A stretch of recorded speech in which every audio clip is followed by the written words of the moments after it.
Esselamu Aleyküm ve Rahmetullahi ve Berekatuhu. Euzubillahimineşşeytanirracim. Bismillahirrahmanirrahim. Elhamdülillahi munzilil Kur'an. Ellezî la ye'tîhil bâtilu min beyni yedeyhi ve la min halfihi. Halikil insan ve mudabbiril ekvan. Kullu şeyin indehu bi miqdar. Vessalatu vesselamu alel rahmetil muhdat ve ni'metil mustat. Safvati halqillah Hazreti Muhammedinil Mustafa. Sallallahu aleyhi ve ala alihi ve ashabihi ve ahbabihi ve ensarihi. Neşhedü en la ilahe illallah ve neşhedü enne Muhammeden abduhu ve resuluhu emme ba'd. Aziz ve kadirli Hazreti Teala'nın bendeleri ve Hazreti Muhammed sallallahu teala aleyhi ve sellem'in hakiki ve muhlis ve vefadar ümmetleri. Allah tebareke ve teala taat ibadetlerinizi dergahında kabul etsin. Allah Teala canlarınızı sağlatsın, emniyet ve feragat başımızdan ayırmasın. Allah tebareke ve teala müşkilatlarınızı ve cihan-ı İslam'ın müşkilatlarını bertaraf etsin. Allah tebareke ve teala Sure-i Bakara'nın 226. ayetinde yine bir meseleni metrah ediyor. لِلَّذ۪ينَ يُؤْلُونَ مِنْ نِسَائِهِمْ تَرَبُّصُ 4 أَشْهُرٍ فَاِنْ فَاوُوا فَاِنَّ اللّٰهَ غَفُورٌ رَحِيمٌ.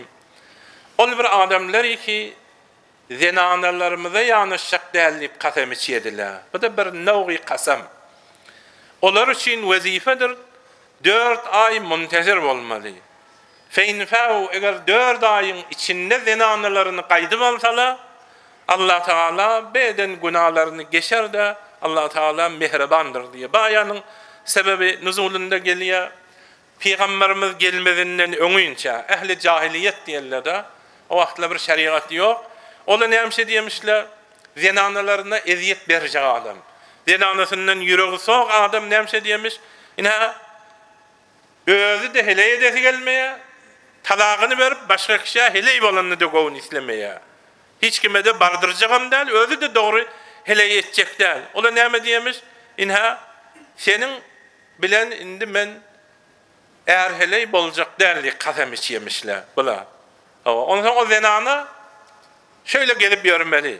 Beyaz zinanın yanına gitmeyen indi kasem içiptir de. Hiç sen yanına gitmeyen dedim. Zinana da başka bir yerine varacak olsa eğri var. Eğri onu kasem içiptir de. Talağını ki vermendir. Şey değil yemiş. Ondan zinana fakir ömrü çürüyüp şicr edip qaliyemiş. Ken vaktler gezmeli. Ömrü tüncadı geziriyemişler. Bazı zinanalara cebir verecek olsalar. Allah Teala bir meseleni hel ediyor. Siz diye şicr zinanaya yakınlaşacak değerli kasem içtiniz. 2 yolunuz var. Bir yolu 4 ayın içinde 4 ay muhlet veriyor. Şu heleyi kaydıp alarsınız. Ona heleyiniz olur. Ne Hudayım günahınızı geçer. 4 ay işi kaydıp almadınız, heleyi talak oldu. Şimdi sizin hakkı dekaletiniz yok, heleyi eğer bari vermeli. Siz hıyal etmeyin, ömrünü koydururun, saçını ağardarın deyip, bu hıyaldan koşun deyip ehli cahiliyete, inha bağaya inip, bu müşkili nemşe diye Huday Teala hele diye. İnha Allah Tebareke ve Teala, yankı ayarlarda bir umumi kasemle var. Bir adam şahsi kasemleri, mahkemelerdeki kasemler, onlardan son bir eğer hileyin arasındaki bir kasamı da inha bizde Huday Tebareke ve Teala inha beyan ediyor için eğer hileyi de bir mudam bir öyle yaşaya vuruş edilen moliye dava edilen moliye birden tont gidiveriyor. Ondan sonra ila diyen bir ad var. Şu kasamın adını ila diyorlar kitapta.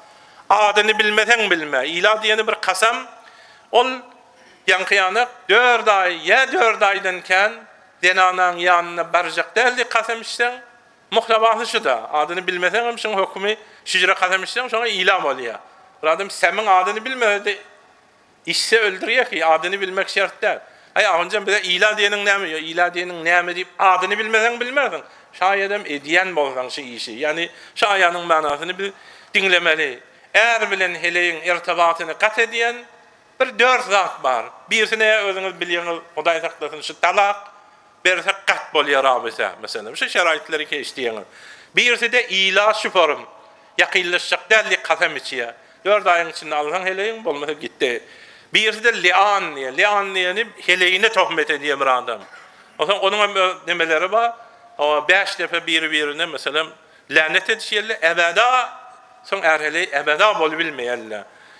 Birisi de zihar diye. Zihar diyeni özünün mehremne mengde diye heleyini. Sen anam yanak diye mesela. Bir on gurrunlarda gelir. Birisi de ki elfazı kofr gepleye.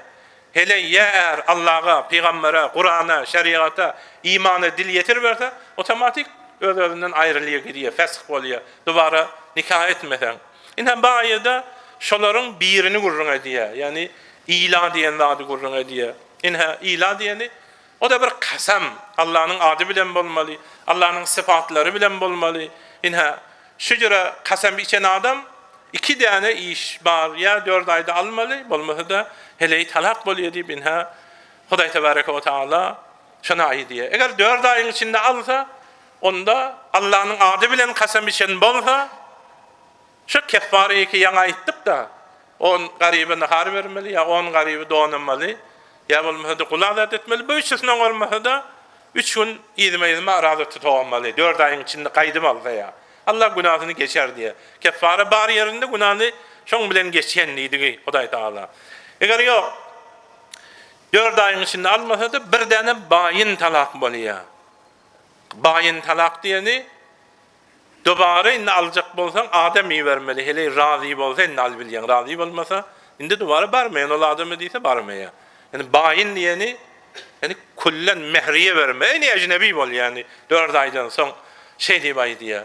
4 ay geçen son gaziyin hükmü de gerektir. Bir ağın diyme de gerektir. Hud be hud nemşe diye özü ya eğer talak diyme de gerektir. Şöyle kasem işte 4 ay geçti. Hud be hud inha ayrıl biliyor. Onun için bidatları bilen kasem içmeli değil. Hele edep verecek bolsan bir müşkilatlar oluyor. Birden nafermanlık ediyor, biedeplik ediyor. Birden fikri ters çıkıyor, öz fikrini ettirecek boluyor. Ona Huday Teala yol koyuptur. 4 ayı yetirmen ayrırakiyat vehcuruhunne fil melaci. Ayrıyat. Yani 4 ay sana yanlışmırın deyip kasem içip yürüme. Özün ayrıyatsan özü mesela havasi cem olar diye. Yani o cüre ehli cahiliyetin kıyanık zinananı bila teklif koyup bu doğru değil. İslam'da hileyin olsa onu bila teklif koymak ol hileyliğin hikmeti bilen ol ters oluyor o. Bilahara zinana da bir adam o da bir zindagi gerek.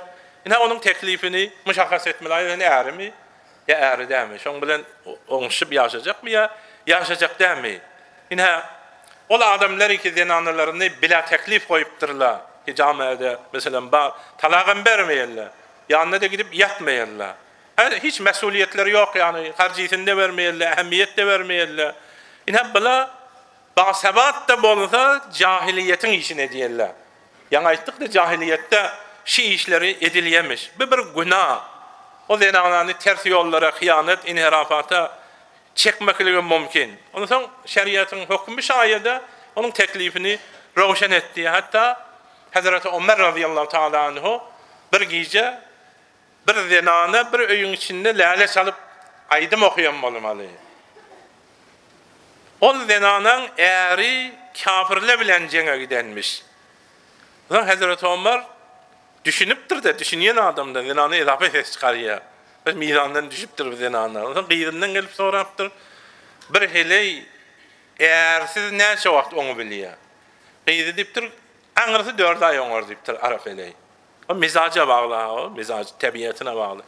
Ondan sonra Hazreti Ömer deyiptir, hiç serva 4 ay ise durmalı derleşkerde deyiptir. Fauren zinanatının yanında gelmeli, karayız cinsiyetini temin etmeli deyip, inha Hazreti Ömer şıratları aydıptır.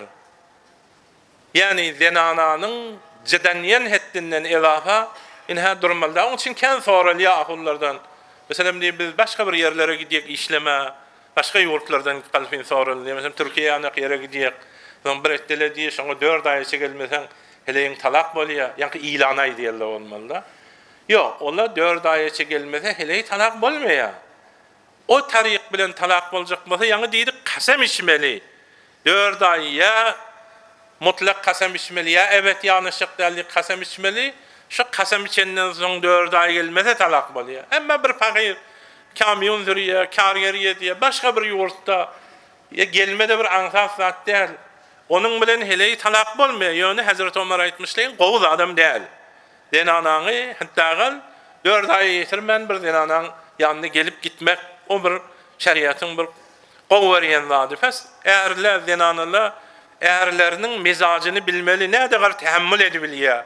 Zinanı eğersiz, eğer zinanısız nikahlı zenazesi ne kadar tahammül edebiliyor? Öyle tahammüllerine göre tavafık Irak, o zaman kayıp olmalı. Ta izinden bir gurrunla teba bir yokumsuz atla bolmaz yani. Indi biz ilanın gurrununda biraz açık şunun kelimelerinden aydayn bir moğa iştiba edip, zat edip bir ittifak düşmesin. Bir serih kelimeleri var. Mesela serih kelimelerde ahir şeriatta şerim yok. Zenanasına diye Allah bilen kasem için sana yanaşmarın diye. Şunda 4 ay içi yanaşmasa talak buluyor. 4 aydan beri yanaşmalı. Ondan sonra keffare de vermeli. Yani şira kasem içen bolsa. Ya indi sen bilen indi senin gerekli mensuba düşünmerin kasem içiye. O da şal ilanın serih kelimelerini. Ya bir kenaye kelimeleri var. Allah bilen kasem içiyen sana indi el uzatmarın diye. Yani el vurmarın diye. Ya mesela Allah bilen kasem içiyen senin düşogunda yatmarın diye. Ya kellamı bir yastıkta senin bilen koymarın diye. Ya seni mesela yanımda yatırmarın diye. Ya senin düşoguna gelmerin diye. Bile kenaya, inha bularda da inha kenaya bilen inha niyeti yankıyanak ilab olsa, onda da bayat 4 ayın içinde inha şeriatı işine encam vermeli ve bezafı kefaresini vermeli. Eğer yok gezi verse onda talak bolup şecir edip gidiyor.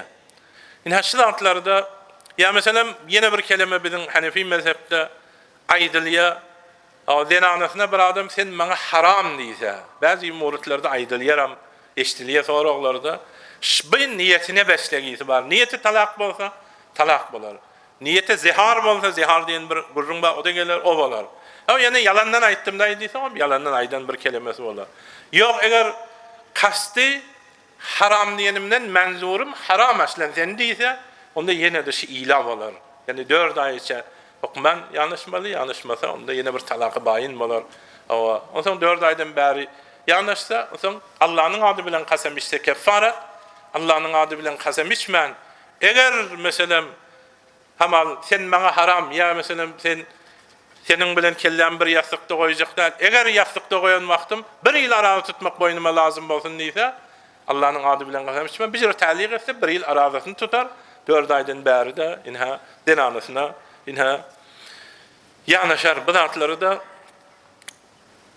fein fa'u fe innallaha gafurur rahim. Bir nefer 4 aydan beri o denanasını qaydıp alacaktıysa inha qaydıp almak yan qaydışmadı yani hembesler bolmak ya bolmasa da denanı betlik etse ya denanı daş bolsa ya bir meriz bolsa temkin mümkün bolmasa onda söz bilen aytmalı men ilanı batil ettim. Men seni qaydıp alyan. İnha şılatları inha aytsa ama denanamı qaydıp aldım deyse inha bu da yine qaydıp aldığı bolar. Allah bunların günahını geçer diye.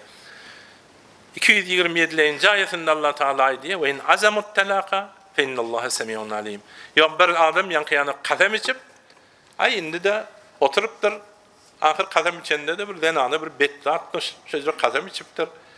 O tarik bilen etmeliler dedik yani indi de ediptir de indi tesmim berin boluptur ki ay şunun bilen küllen ayrılayın da indi deyse onda Huday Teala sözlerinizi eşittiyendir, işlerinizi de bilyendir. He bir munsafana qıymaldan diye Huday Tebaraka ve Teala ve in azamut talaka. Eğer azm diyeni tesmim biliyor? O talaka tesmim tutsa onda ne ama? Onda 4 ay ona kaydı aldım diyemeler, yanına da varmalılar. Onda öyle 4 aydan son yine talak boluyor. Şiirde bir nokta var cavan oğlanlar. Azm diyeni tesmime diyorlar, azm. Bir işe tesmim tutayın diyenler, gel bir damdarıya söyle, hani bir oturayın fikir edeyim bir tesmim tutarık da. Ama gel bir misafirete gideyin, hani bir oturayın turuşayın bir gengeşeyin, bir tesmim oldu. Tesmim diyeni, heyvara bir gengeş bilen, dikkat bilen, heyvara bir musbet menfi yerlerini mugayese etmek bilen, akıl bilen, endişe bilen, o şu işi etsen izinden neyme zararı var, neyme peydası var, şöyle fikir etmek bilen boluyor da, ve in azamut talak. Ama bizim talaklarımız tesmim bilen değil, yani Müslüman doğullar. Bizimki fakat şu vaxtladı, qarın geldi, gumbal talak. Yok, bu değil. Kur'an aydı, ve in azamut talak. Evvel bir tesmim geçmeli. Vahiy bahaneli bilen talak etmeli değil. Ay naharıma amad etmendir. Enin başımı doğru yumandır. Ya birazcık acı kepleptir, ya birazcık kemkari ediptir. Bijir edip, talak edip, çağacıklarını avare edip, öyünü dargadıp, yine şeriat bunları yine halemeya. Peygamberin ulakan sahabesi Hazreti İbn Abbas aydiya, يَنْتَلِخُ أَحَدُكُمْ فَيَرْكَبُ الْحَمُوقَ وَيَقُولُ يَبْنَ Abbas, يَبْنَ Abbas.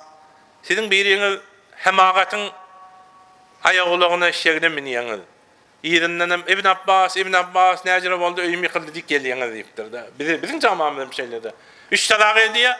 Ay ahon ay öýüm ýykyldy näme deýin diýär. Ene şoňa diýýäňik, siz hem şey işe ediýäňiz. Na'aglan etmeň we na'zamu. Oturun bir tesmim tutun, yeňeşiň meşweret edin, ondan soň edin.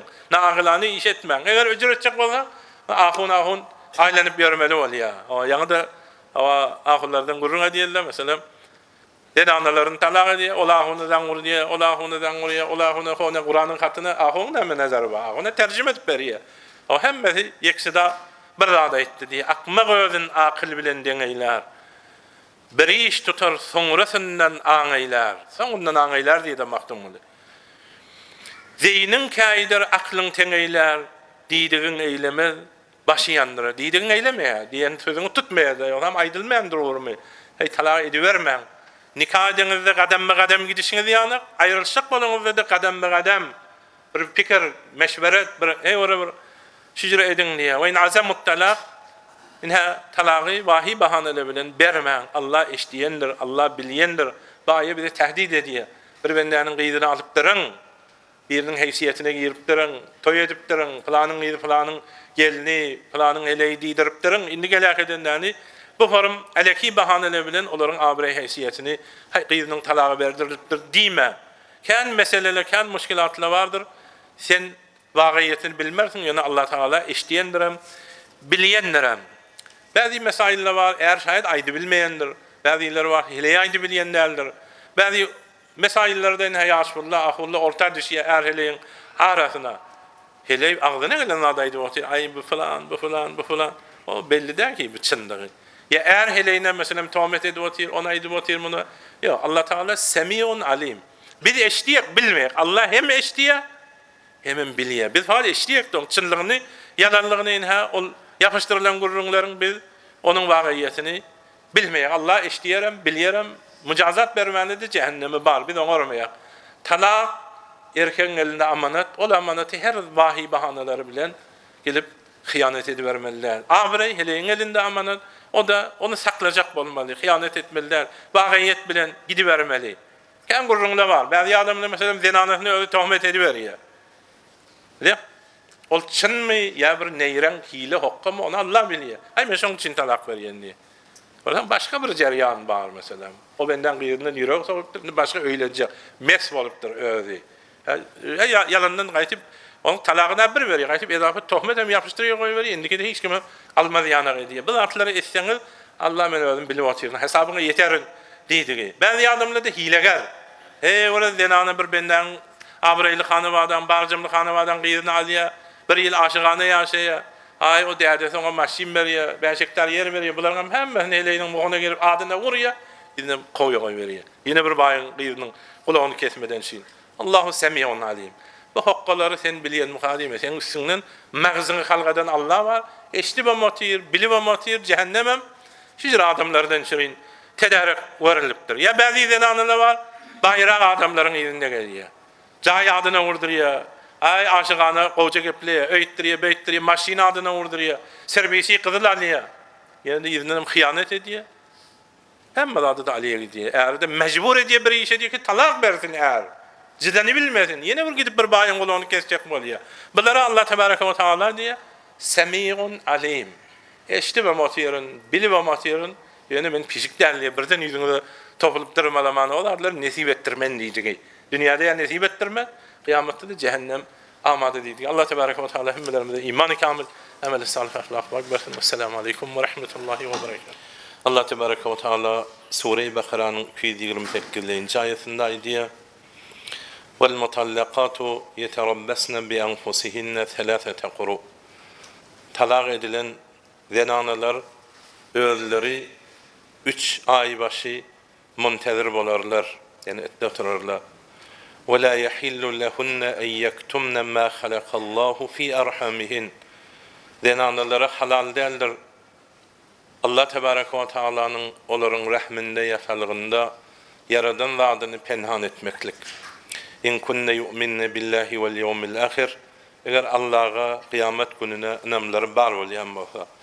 Ve bu'ulatuhunna ahqqu bi raddihinna fi zalik. Öz adamları, önkü adamları, zenanaları dubara gaýdyp almaklyga öwlebiyeti bardır, haklyraktır. In aradu islaha. Eğer önkü adamlarının ýagşy ýaşamak islah niyetleri bar bolsa.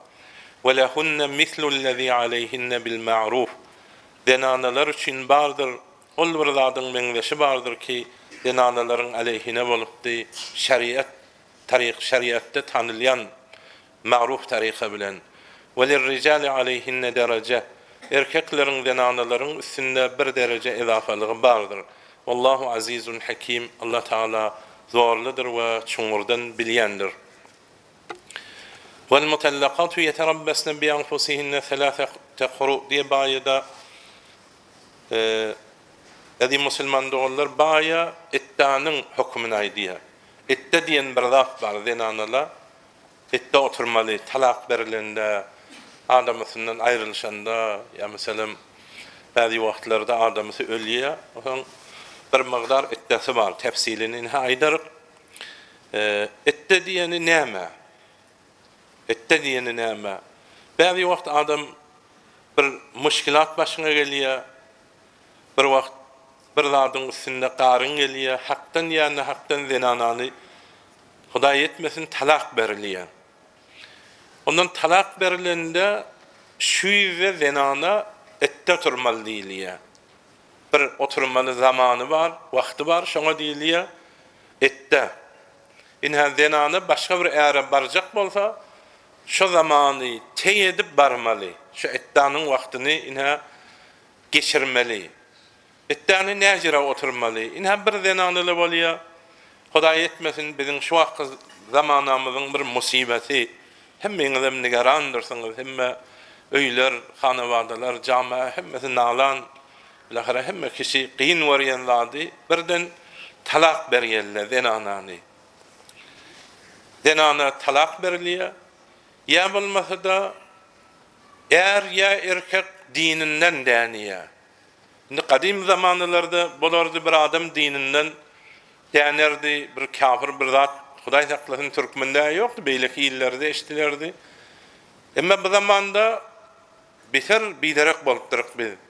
Hudaýa da urşy berýär, peýgambere de urşy berýär. Öz bir imana da urşy berýär. Bir biderek kelimeler agzyndan çykýar.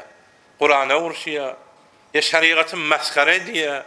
Şulan hemmesi dinden dänmek diýilýär. Ora habardar bolmaly noktala. Yani böyle bir azıcık zadyny aýtdymda kendiminiň jelbeleri. Oňa bijira zat edýär. Oňa nikah fasx bolýar. Ina mында da oturmaly bolýar mesela. Ya bir bazı milletlerde bar mesela bir gyzy oglany ýaşlykdan mesela nikahlar koyuyorlar, belagata yetişmeyen ka. Mesela bu Khorasan Jergelan mendagalarda bar. Onu atası ya atasının atası nikahlasa ya gurrun yok. O çağa ulalanda da yaşa vermeli. Bunların mehr şafakati kamil. Bunlar çağalarının yamanlar razı değildir. Onun şeriat diye bunlara veli muciber diye. Yani bunlar hükman yaşa vermeli. Son ulalanda gep tapı bilmeye. Bazı vakitte de atası yok bolýar ya abası yok bolýar, başga bir adamla dehalet edip nikahlaya, bir yaş çağany, yaş gyzy. Şu gyz soň belagaty ýetişen wagtynda, sinni teklife ýetişende, ýaşyny bir hatda ýetişip, agly buluga ýetişende, bulugy jinsi bulugy aglanyğa ýetişende şeriat şu gyza ihtiyar berýär. Yani atasının atasından başka bir adam nikahlanmasa çağa vakti. Indi diye sen her şücre yaşlığında nikahlanıptır, ne öz aklın kesiyor. Zindagi yetsene şuna nikahlandın sen. O zindagi yetecek değildiysen hem ayrılsan hem ihtiyarın var diye. Şu yerde de kıyız yok, men bir adam bilen men yaşayacak değildiyse inha öz ihtiyarı var, özünü ayır bilye.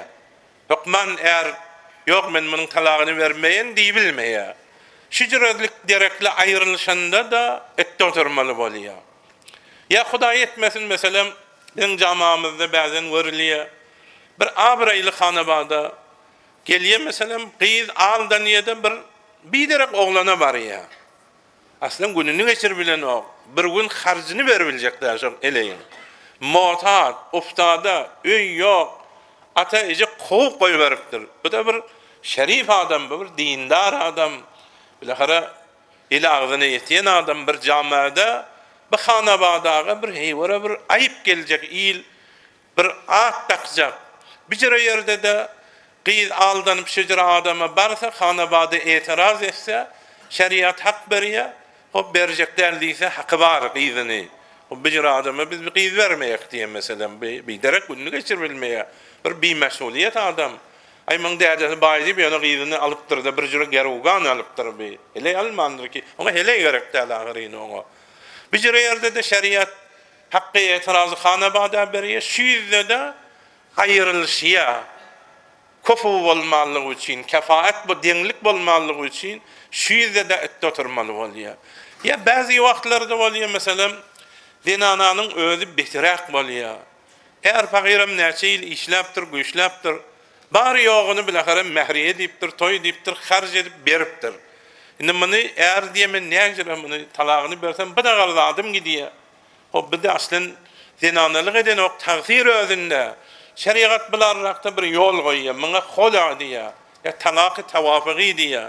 Mesela zinana alan mehrini ya azıkot eğerine beriye de o zaman eğerim onun mukabilinde talağını veriyor. Şücre yerlerde inha bilahara kullisinde nikah ayrılıyor, fesk oluyor, talak oluyor.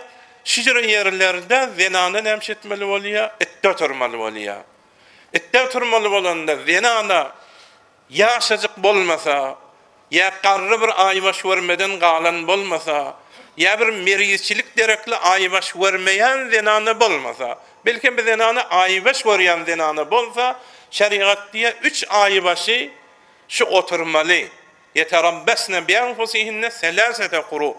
3 hayır geçirmeli, bir aybaş geçmeli, yine bir aybaş, yine bir aybaş. Şimdi 3 ay mesela memulen, 3 ay takriben hemen 90 gün şu zinana inha ette oturmalı. Şeytanın döwranında ettesinin harcını, ette oturun jayını äri vermeli. Şu onun näme diýip äri vermeliliginde aýdar. Emma biz zinanalar yankı sanan formamyzda aýrylýar, talak berilýär, ya murtet bolýar, ya bir şoňa meňdeş ýa aýtdyk da, şolatlar derekli aýrylan zinana garrylyk derekli aýbaşdan galypdyr. Ýaşyn kullen emel bolupdyr aýbaş vermeýän meriz. Ya mesela bir çağa mesela nikahlanıpdır, eğer ölüptür de hemen. Bunların da ette oturmalı olsa onda 3 ay ette oturmalı. 3 ay ette oturmalı. Yankıyanı aybaş yok. Aybaş olsa 3 aybaş ette oturmalı. Eğer hamile olsa şu zinanala ta çağası dünya geliyen çağ ette oturmalı. Hamile olsa şey yankı zinanala her biri hamile olsa ta vezin hamle ette oturmalı. Bula yankılankı, ama bir zinana boli eğeri ölse, bunların demeleri gelir, onda hamile olsa çağası dünya geliyen çağıtta oturmalı, eğer hamile olmasa 4 ay 10 gün ette oturmalı. Ette, mesela talakta ette oturanda 3 ay baş ette oturmalı diyekte, bir muğu eğeri ay başın özünde talak verse ki, şer'en günah bir zinananı bir eğer talak verinde, aybaşıda talak vermeli değil. Talak bid'at bey. Yani bid'i diye kitaplarda bir günah karşılığı var. Bezafa talakın özü qowdaly. Bir de üstüne bir onda da şücre talak verse şu aybaşı iddeden hesap edilmen bundan başka 3 aybaşı oturmalı deyip bizim kitaplarımızda aydı. Yeterabbesne özleri oturur. Yeterabbesne bi'enfusihinne özleri muntezir olur. Takriben mesela 3 aybaşı geçiyençe kime muntezir olmalı bu?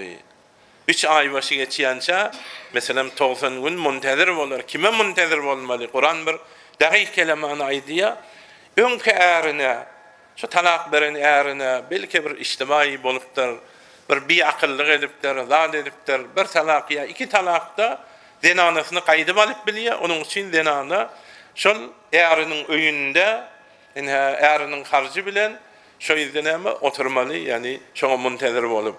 Eger talak iki forma bolýar. Bir serih kelimeli bolam, açyk aýdýar, sen talak diýär. Sen talak edildin diýär, ýa seni talak etdim diýär.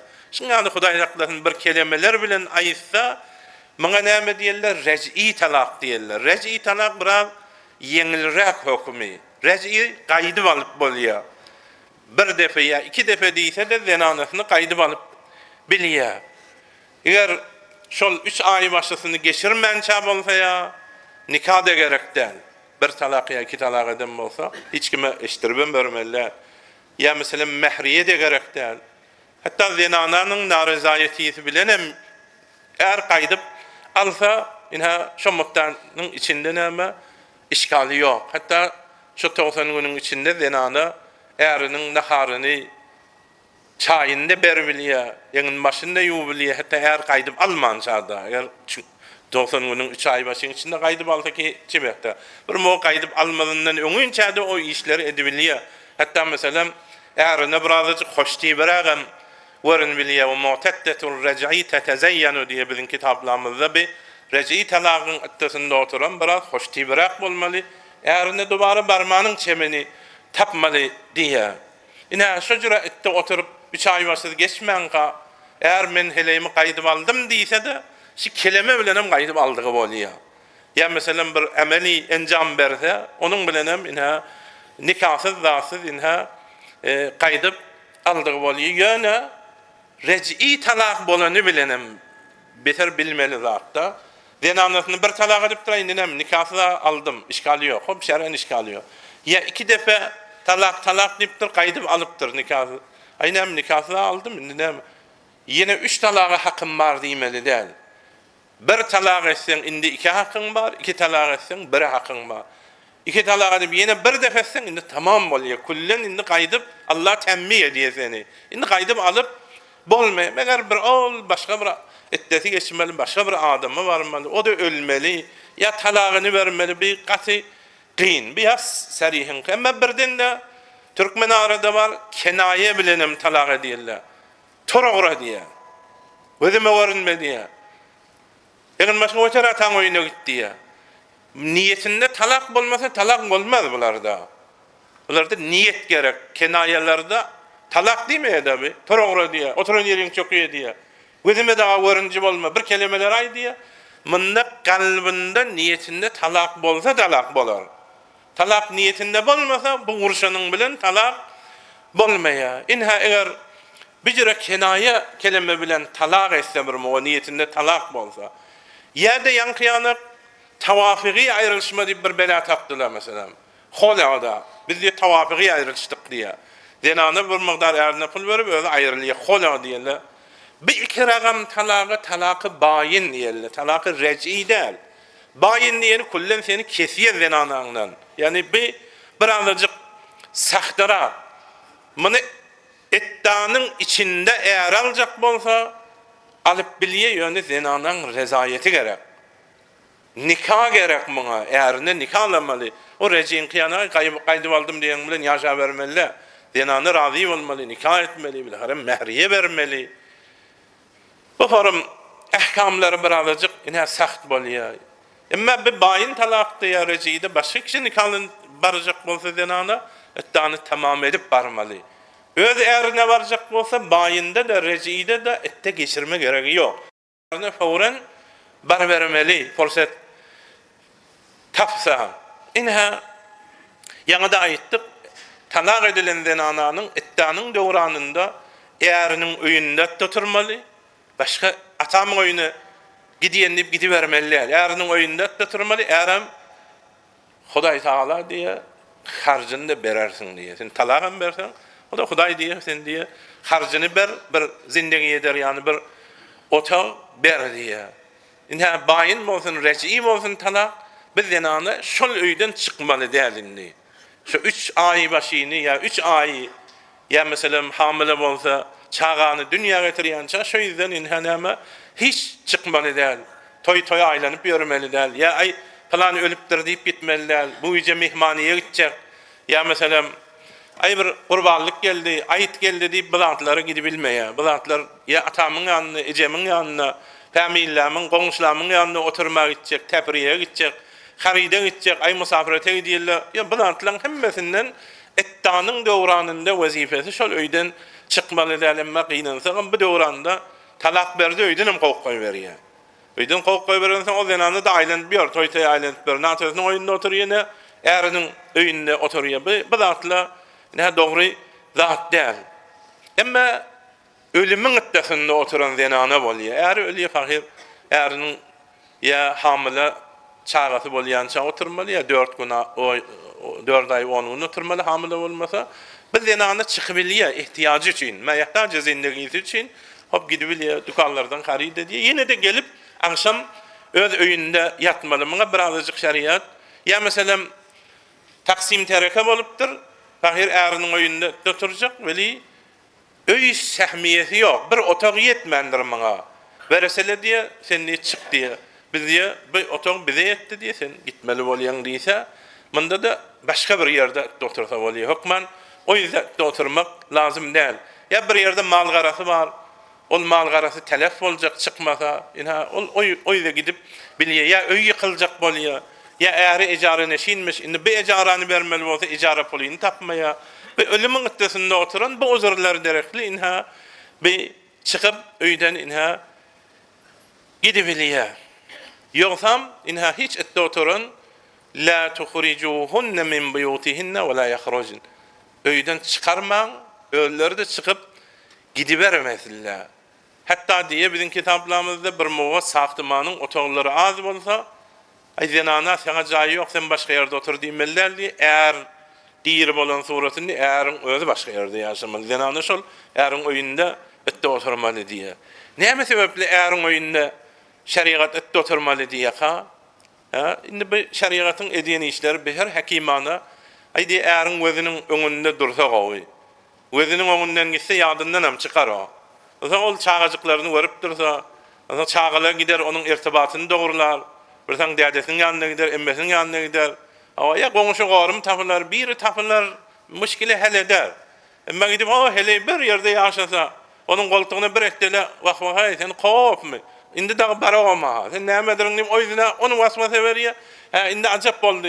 Dinning näme o fakir heleyden. Indi mazalı sana bir hele alıp bereyim deyip erkeğin koltuğuna bir tovar erkek giyiriyor. O zaman bula oluyor. Katı önkü mesela piyazları ezafa oluyor. Ama yok özünün önünde olsa o zaman hiç kimen bilmiyor mesela öyün içinde. Mesela kıyırıp öyle bir varlığı adam olmasa. Ondan sonra bilahara yankı yanak mesail dereklidir. Dubara almaklığı mümkün şayet bir iştima olupdur, bir peşimanlığı bolar, bir tecdidi nazari 90 günem azat değil. Bir adam fikir edecek olsa doğusuna gönüşer bilahara ateşesi bolar, biri bolar. İştima ediptirin kayıtta al diyen bolar. Allah hikmetli, ilimli bolandan son mukaddesterin peyman nikah diyeni bir mal mamul etmeden şu peymanı yine de doğrulanmalı. Talak bolandan sonra ette koyuptur bir fırsat diyor oyunu veriptir. Ette diye bir diyor oyunu veriyor. Birden elinden gidivermeliler. Talak dedin gidivermeliler diye de bir 90 gün medende 3 ay baş medende ya 3 ay eğerin oyunda dursun. Bir kayıtmaklığa o reci talak bolsa yani öyle nikah da gerek değil. Bayından bolsa yani kıyanak tecdidi nikah bilen ette doldurma gerek değil. Öz eğerine varacak bolsa öz eğerine varacak bolsa bayin talakta ette gereği yok. Yani fevren nikah gerek de abire heysiyetle biraz cemecur olsun o zindagi edame tapsın hanabadalar iki tarafından payır oluşmatıdır da oğlanın materyacası oluyor ya mesela kızın kıda ahir onlar yine de doğrulansa onlara da qowy o nikah yeni bir muvakkati zatdan nikah bir daimi yaşamadan çağalar zatla var. O şeriat birazcık fırsat koyuptur. Biraz aklı da dadı doğrulanar, qarı öçer deyip şu 90 günü qoyupdur. Talak diye bir ihtilafatların rahi helidel yine tekrar ediyik. Müslüman doğullar beter, cavan oğullarla.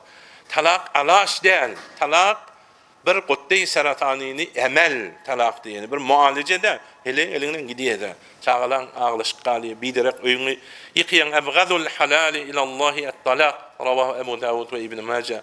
İnki Hudaýyň ýanynda menfur zat ina şi talakdyr diýär. Inni zenana talak berildi.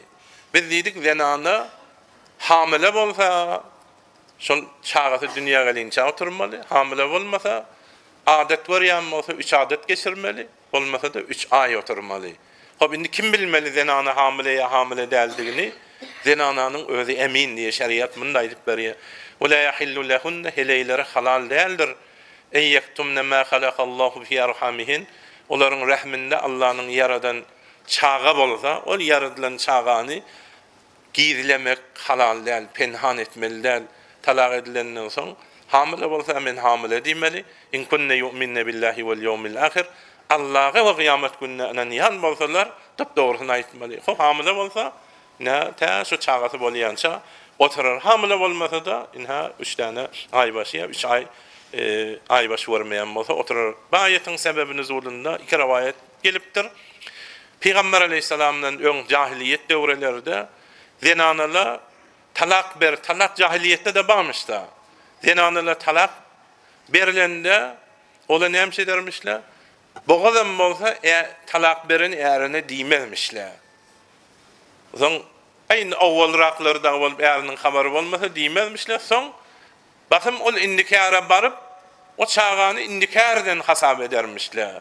Şaýat hedefleri öz jiger guşan baglam o meni erime diýsem boldy elimden alar diýen bolsun bir zatla bardyr. Şeytan olary da bir zat öwredendir. O zaman indiki erimizinki diýip o zaman çağany saklarmışlar. Ya yine bir sebebiniz ulunda gelýär. Bir eşca diýen taýfadan bir adam Peygamber aleyhissalamyň ýanyna gelýär.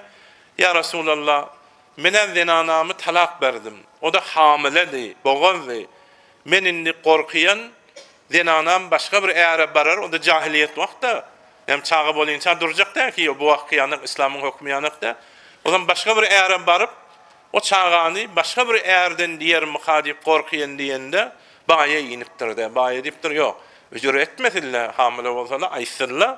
Men hamile diýsilde çağaň nesebi belli bolsun. Ertekun miras almaly, zat müşakkas. Aýasoň izdivaçda, kulli mehrem namehremde hemme zatda onuň täsiri bar. Bizde zenanany Hudaý Taala Allah'a kıyamata inansanız doğrusunu ine aydın diye.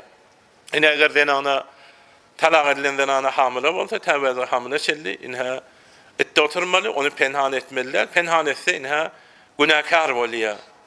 Bazı Hudaý saklasyn zenanalar mesela bir hedefler derekli erini aýtman, onu segd edip goý berýän bolmaly, bir kararlary bolmaly. O kararda mesela ya 9 ay meniň çağasyn ve meni talak etdi, men çağatyny men garnymda saklap çağaty başyna ýetin diýip şeytanyň waswasasy bilen öjürde düşürip goý berýän bolmaly. Ýa-da meselem bir jeniniň bir uzby belli bolsa, şonu segdese ettesi geçýär. Şayet meselem ol 9 ay muntazir bolayım, ette geçirelimden bakym ittamı tamam edeýin diýendir. Ya uzby belli bolmasa da bakym onu düşürüp indi hayız bilen ette oturjakdyr. Bir garaz merazlary inha bolmaklygy mümkin. Onun için Allah Taala bize aýdýar, ýok, siz öjüre etmeň dogrysyny inha aýdyn, siz mes'ul, siz emin. Allah bar, kıyamet bar diýip şaýada Allah kıyameti ýadyna salýar. Hemçinin iki talakda erkek emin boluş ýany hamilelikde ya hamile dällikde zenana emin. Zenanyň özünden başga kişi we bir Hudaý bilýär, o özü bilýär. Talagym bäli wagt 3 talak edýän, bir talak etdim diýär. O gäh zenana eşdiýär ya eşitmeýär. Bu mowritlerde erkek kıyameti Hudaý bilýän bolsa dogrusyny aýtmaly. Hamilelikde de inha be zenananyň özü inha sadyk bolmaly. Ve bu'ulatuhunna haqqu bi raddihinna fi zalik in aradu islaha. Bir zenana talak edilse, indi öz äri aljak diýse, äri ulabiyetde. Başga kişi ara düşübermeli däl. Eger äriň niýeti islah bolsa, bir moga ay tawbe etse, zat etse, indi gowy ýaşajak diýse, inha bäzi wagtynha ihtilafatla bir biderek zat düşün bolýar, soň feşiman bolýar, soň eğer inha aljak diýse, reji talak bolsa bir iki de hop öz alýar. O bayında bolsa nikahlar alýar, onu inha Başka bir adam orta vurup denine denana vasvasa verip sen duvara barma. Sana eğer taptım sana falan diye vermeli değil. Bu Huday Taala'nın nazarından, Huday Taala'nın hükmünden böyle bir günahlat. İn eradu islaha diyeni yani eğer niyeti doğru olsa, eğer niyeti zenana eziyet vermek bolmasa, oğda hali etmek bolmasa, cahiliyet devrelerinde katı biderek zatlar geçipdir. Mesela bir zenana eziyet verecek olsa bir talak ediyemişler. Ha indi 90 günü dolup 3 ay başta dolup baranda ben kaydı aldım diyemişler. Kaydı alıyormuşlar. Indi 90 günü olaya oturttum onu. Indi ettesi geçmen kaydı aldım diyemiş. Yine de bir talak veriyormuş. Yine 90 gün oturmalı. İkinci 90 günü dolup baranda yine kaydı aldım diyemiş. Son duvarı yine bir talak veriyormuş. 3 tane 90 gün fakat şikence vermeden şöreyin inha bir etti adamlar inha ediyemişler yok. Bir cüre niyeti bolsa eğer uleviyette değil o zenanı öcüre eğer barmasın. Öcüre kaçtı zindegisi bolman fakat eziyet vermeden şöreyin inha kaydı alacak bolsa inha وَلَا تُمْسِكُوهُنَّ ذِرَارًا لِتَعْتَدُوا onları saklaman zarar vermeden şöreyin. Ette oturup zat edip ay 90 gün otursun deyip bir işleri etmen bendäge eyleme kastı ağırtmağın yar dostu bir gün gelip acel desli yakandan tutmazdan burun ahir bir gün barmalı da kıyamata varmalı da näme on ömrünü geçiriyen almayacak bolsan velet gitsin Peygamber Aleyhisselam diye Sunan Ebi Davud'da geliyor fettakullaha fin nisa heleylan hakkında Hudaydan korkun akhadtumuhunna bi emanetillah Allah'ın amaneti deyip aldınız. Adamın bendinde olma heyli kıyın da. Mesela bir 2 yıl terbaza gidiyen bir fermandanın bir seri desturları onun ihtiyarında bolayan şoňa da nägesini bilahara heyli zecir getiriyor. Ya mesela bir idarede işleyen. Belki o jere dälminin giýjeginde bir adamın hytmaty Hudaý diýipdir diýip gelýär senin öýüňe zindegiye diýe mında Allah'dan korkun. وَاسْتَحْلَلْتُمْ فُرُوجَهُنَّ بِكَلِمَةِ اللّٰهِ Allah'ın kelimesi bilen sana halal oldu da nikahın önüne ki halal değil şu. Allah'ın adı bilen sana halal oldu. وَاِنَّ لَكُمْ عَلَيْهِنَّ اَلَّا يُوَطِّيَنَّ فُرُوشَكُمْ اَحَدًا تَكْرَهُونَهُ Zenanıların vazifesidir. Sizin halamayan adamlarınızı öyüne getirmeliler. Bilahara. فَاِنْ فَعَلْنَ فَضْرِبُوهُنَّ ضَرْبًا غَيْرَ مُبَرَّخ Bir işe etsele yaretmen dövmen vursanız hakkınız bağırdır deyip erler aydiya. İnha ve lehunne aleykum rizkuhun sizin hem vazifeniz heleyleringizin iyice işçeğini vermeli ve lebasını vermeli. Adette bay olsa bay, garip olsa garip, mutevessit olsa inha mutevessitin harcını vermeli. Ve lehunne mislullezî aleyhinne bil ma'ruf bes eğerin bir sürü vazifleri var. Heleyin bir sürü vazifleri var. Eğerin vazifesi evvelen mehriyetini vermeli. Vermesen berginle. Kıyamete gitsen hakkın nas. İkincisi iyice işçekladını vermeli. Bir mesuliyet olmalı değil mi? Mesela heleyin gidip kargeri edip gelip çöreğini, dinlegisini kazanmalı etmeli değil. Özün dayağı durmalı. Üçüncisi de bir zindegiyedir yani ecareyidir, milkidir bir otak olmalı. Biliyor musun? Bir öy olmalı. Peygamber Aleyhisselam'dan soradım diye bir hakim diyen sahabe ya Resulallah bizim zenanalarımıza o ma hakku zevceti ahadina aleyhi zenanalarımızın bizim üstümüzde neyme algısı var, neyme hakkı var. Onda Peygamber Aleyhisselam etti, iyen zadından iyidirersin, geyen zadından ve teksuha izekteseyt, geyen zadından giydirersin, öz meqdarınça da tabanına vara, o iktesem. Ya öz kesbu deramadından ona libasal verersin. Ve la tadribul veçhe yüzüne vurmarsın. Qarın gelende arkasına vur. Keşide bilen yüz. Hudaý Taala beher ehemmiyet berýän zat yüzüne vurma. Ve la tuqabbih. Hudaý jansyn ütketsin sen diýip özüne gargyş edip durmarsın. Ve la tehjura illa fil beyt. Qiyabanda biyabanda oklak gitmersin. Zenanany öýüňde goýarsın. Bazara gitsen maşinynda goýarsın. Dukan aýlanjak bolsa kapdalynda bolarsın. Sunan Ebi Davud'da gelýär. Bir muhabbetlik etse siyaset işgali yok. Zarben gayra muberrah yaratmeli der. O zaman o beziş kanuniden gevahi alıp plança zindan alıp cerimasa ondan sonra zindagiyken manisi bolmaya. Onun apoştunda bir kardeş diyen bir zadı var. Ay başka bir bibi diyen bir zadı var. Başka vakta onu şuna ama şu sen uğran günü ondan sonra onu tapılıyor. Bu wagt gadim kıyanak şer'i yaşayış ayrılıptır. Zindagi hukuki bolupdur. Kanuni yaşaya. O zaman onun için heywara öcretmeliler bir boş siyaset bilen, biraz haşşık siyaset bilen korkulmalı da bir her gidip yani anıranlı barmalı değil. Yani ondan son bolmasa birazcık o da izinden başka yere vurmalı. Bir vakit Kargıl Cihan'ın hücresinde okulayamız. Al anırkı köyne dövrelerde, öz dövresinde barıklat yok. Bir molla heftahırda qaliyen bolmalı. Mollany memulun çarşamba boldy qaydagan bolýardy. Cuma gelýärler. Da biri tahir gow ihlasly bolmaly, onu ahir haftalar hem qaliyen bolmaly. Ondan ustatlar diýen bolmaly, plan ýany bolmaly. Orýan heftahyrda da galyp tahir okuýa. Beýleki mollalar, sen bir de gep getirýän diýipdir. Sen qayt sen diýipdir. O qaytmandyr, men ýok qaliyen. Onu korkulypdyr, arwajin bar. Ben korkmayan bu Kargıl Cihan'da saklama var, iyisi var. Yok ben korkmayın. Bu mollalar birazcık nemerek bolýar. Bir molla külli eňin başyny çykaryp, ýöne owrat yerlerine ya köýneraklatları daňyp, külli bedenini galanyň garasyny çalypdyr. Üýüne goýdy. Hemme ýerine biraz şekilini ütkendip. O zaman giyjanyň bar wagty o ders okuýup oturan bolmaly. Ýuwaş gidýän bolmaly. Görünipdir oňa hüjran alyndan ýuwaş. Hey bir ýuwaş. O fakirim Ayetül Kürsi'ni okuyup çift diyen olmalı. O çift diyen bundan qaytmaya diyorsun. Ahir Yasin'i okuyupdur fakir. Yasin'i okuzama qayta. Yasin'i okuyor diyor. Gitmeye diyor. Bu kitaplarda Ayetül Kürsi, Yasin, Azan, bırdak gider. Bu gitmeye. O zaman bir ateşgir olmalı. Şu morun yanında. Bir belki cin bolun. Benim hem özüm ateşgirde. Ama onun hem özü ateşgirde diyen olmalı. Beni beter nemedi verse ateşgir bile alıp salacak.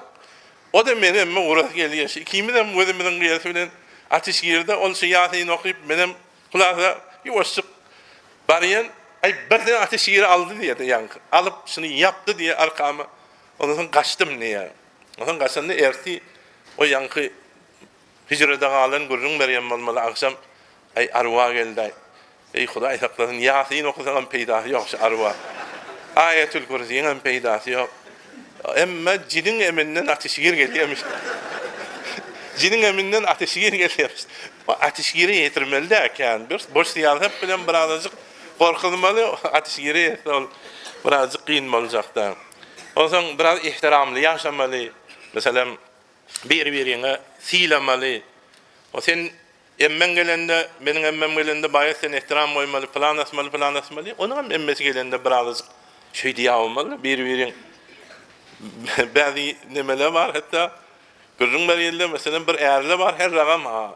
Hatta şu aşkaldanın diye, kabını diye dörüp, aktarıp oraya diye, o sen emmen gelende, kıyıdan gelende plan diyor, çiğcik yaptırın, nuşabı yaptırın, bir jüri betlerde de olmalı, bizim cansımızdan mesela, bir jüri etmeli de. Öyle emmene ihtiram koymayı işlesen, onun emmesine ihtiram koy. Onun emmesine ihtiram koymasan, emmen bilen vuruş eder, ona şek yok.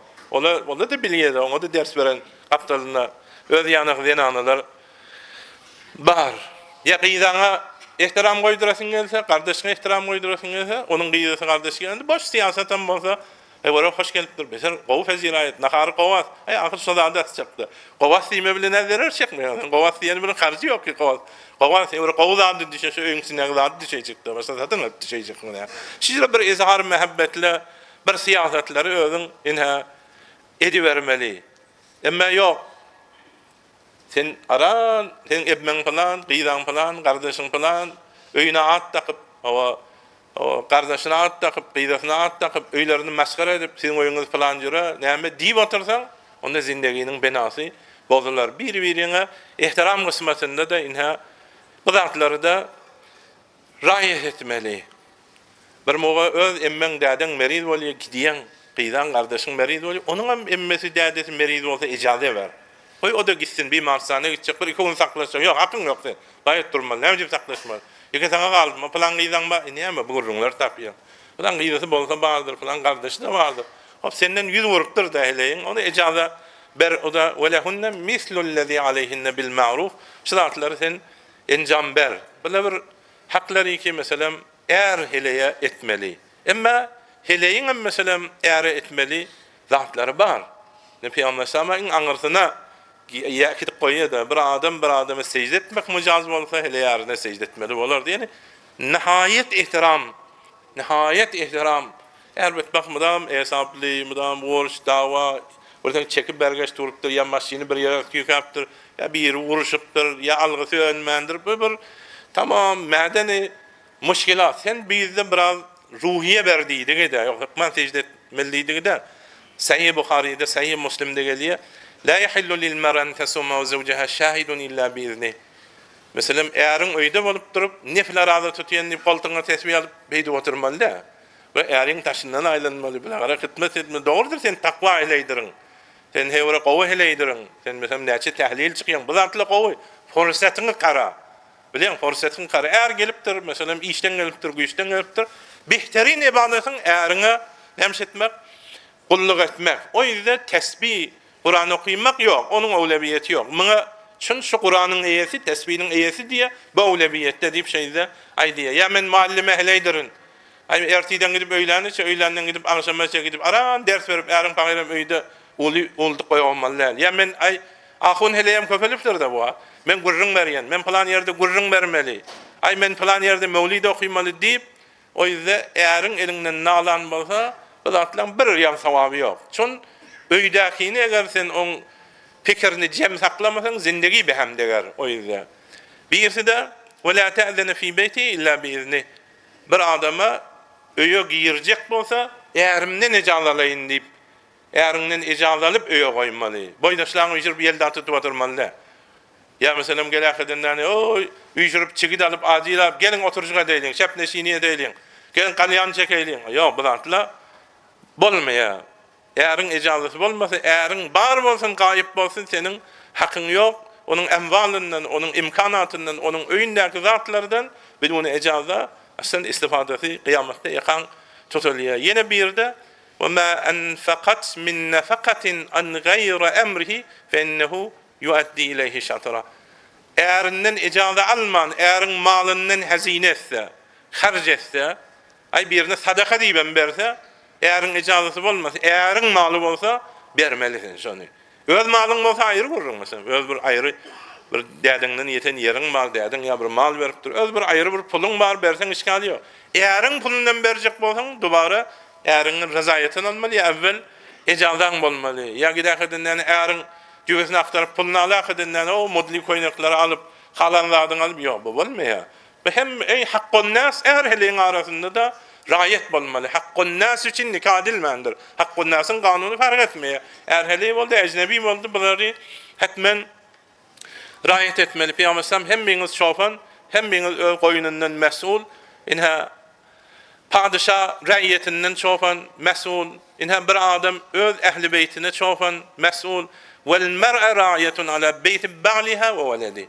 Helem şofan eriniň hanabadasyna inha eriniň çağalaryna heli ähmiýet bermeli. Çağaňa imla diýmeli, çağaň meşgini, tekaliflerini, sure-i namazlaryny, salavatlary, mescide git oglum tefsir edip iziňe salmaly, görelde etmeli, sen golundan tutup gelmeli. Ýaşlygyndan zehninden emşetmeli, sen inha mesul diýip aýdypdyr Sahih Müslim'iň hadisi.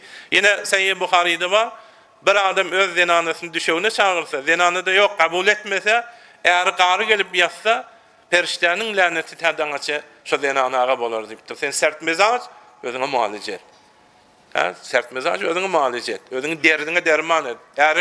Eğerin hasletini tersine, hatta Sunan-ı Tirmizi'nin hadisinde gelýär, eğerin işi bolup bir zenanany çağırsa, tamdyryň üstünde bolsa gelsin diye. Ha ýok, çöregim ýanyňa gitsem, bu çörek ýanyňa diýip durma, ýok. Eğerin geldiydi, şeyli Hudaýyň desturda, eğerin erlik üçin puştubanaty, Hudaý tebareke ve teala. Ene ýene de Hakim-i Nisaburi bir hadis rivayet edýär. Bir zenany ki Allah'a inanýan bolsa, eğerinin öýüne her bir adama icazat vermeliler. Eğer halamayan adamların adını beter. Eğerinin icazatı bolmasa, eğer qiyyn berýän bolsa daşary çykmalylar. Eğerinin barasında hiç kimin diýän etmeliler. Şuna dikkat etmeli zenanalar. Mesela bir zenanalar vardır, eğerini yamanlayandır. O sen ne jirjiden ýaňy? O sen dagjydan ýanda. Behe wara biýdere, ay falan. Yok, hiç kimin gepini kabul etme. Hudaý sana ýazypdyr.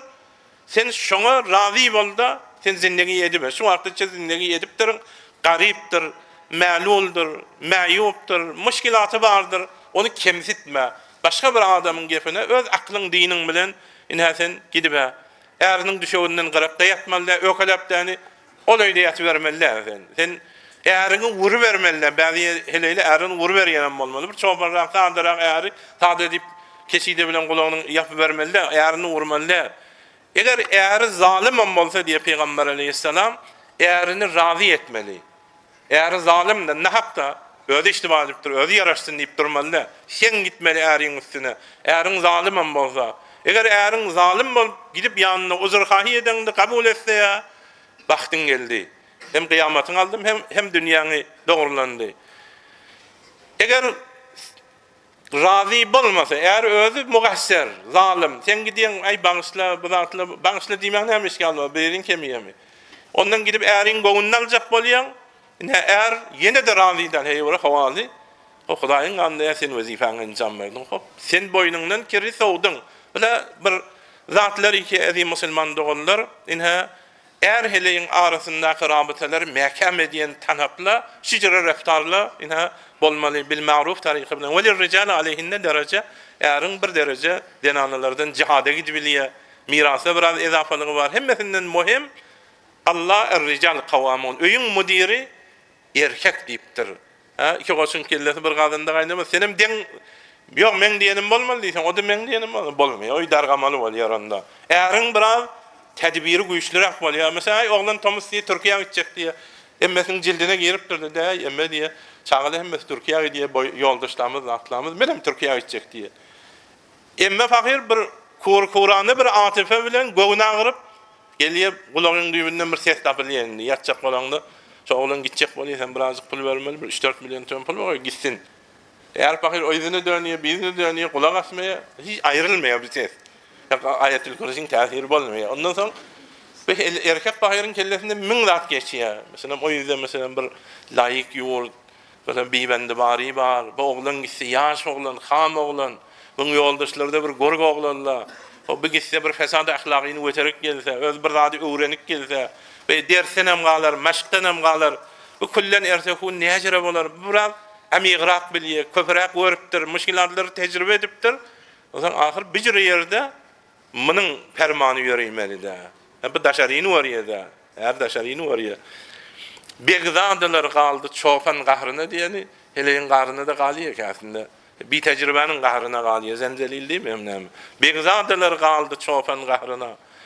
Ten Hasan düzgeler ilan zehrine. Tenhaçan düzgeler ilan zehrine.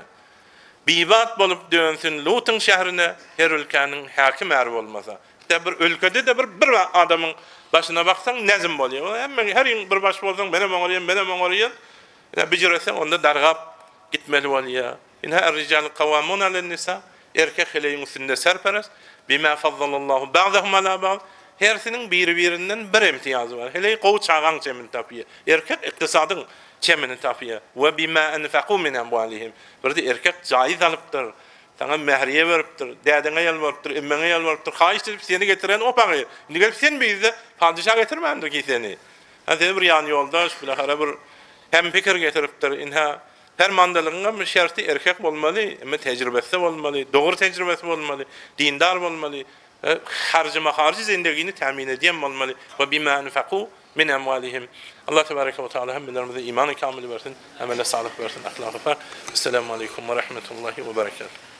Hazreti Hak Teala Sure-i Bakara'nın 229. ayasında aydiye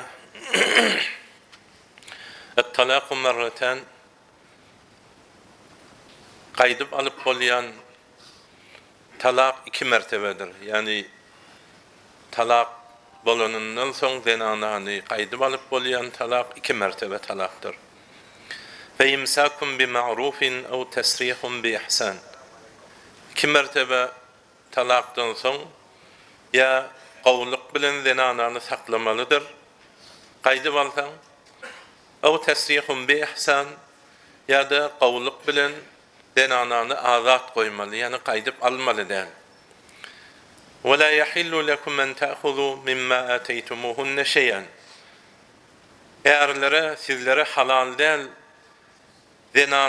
zenanaga beren mehriyanızdan bir zady gaýdyp almak. Talagyny berdim, indi mehriyamy ber diýmek ol dogry değil, halal değil. İlla yekhafa alla yuqima hududallah. Bir suratda mehriyanı gaýdyp alsaň bolar.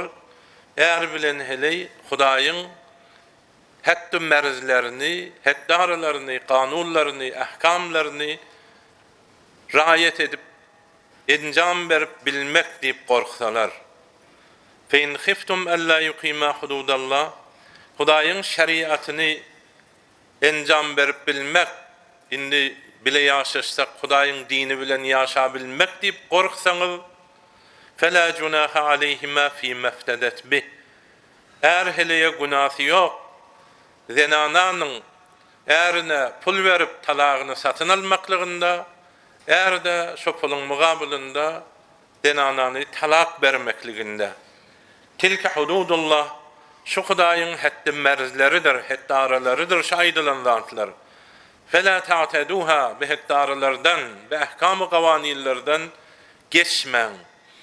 Ve men yeta'adda hududallahi, her kim Hudaýyň ahkam-ı gawanillerinden geçse, fe ulaika humuz zalimun, fes ol adam sütemkar ve zalim adamların cümlesinden bolar diýip Hudaý tebareke ve taala şaýyda şunay diýär.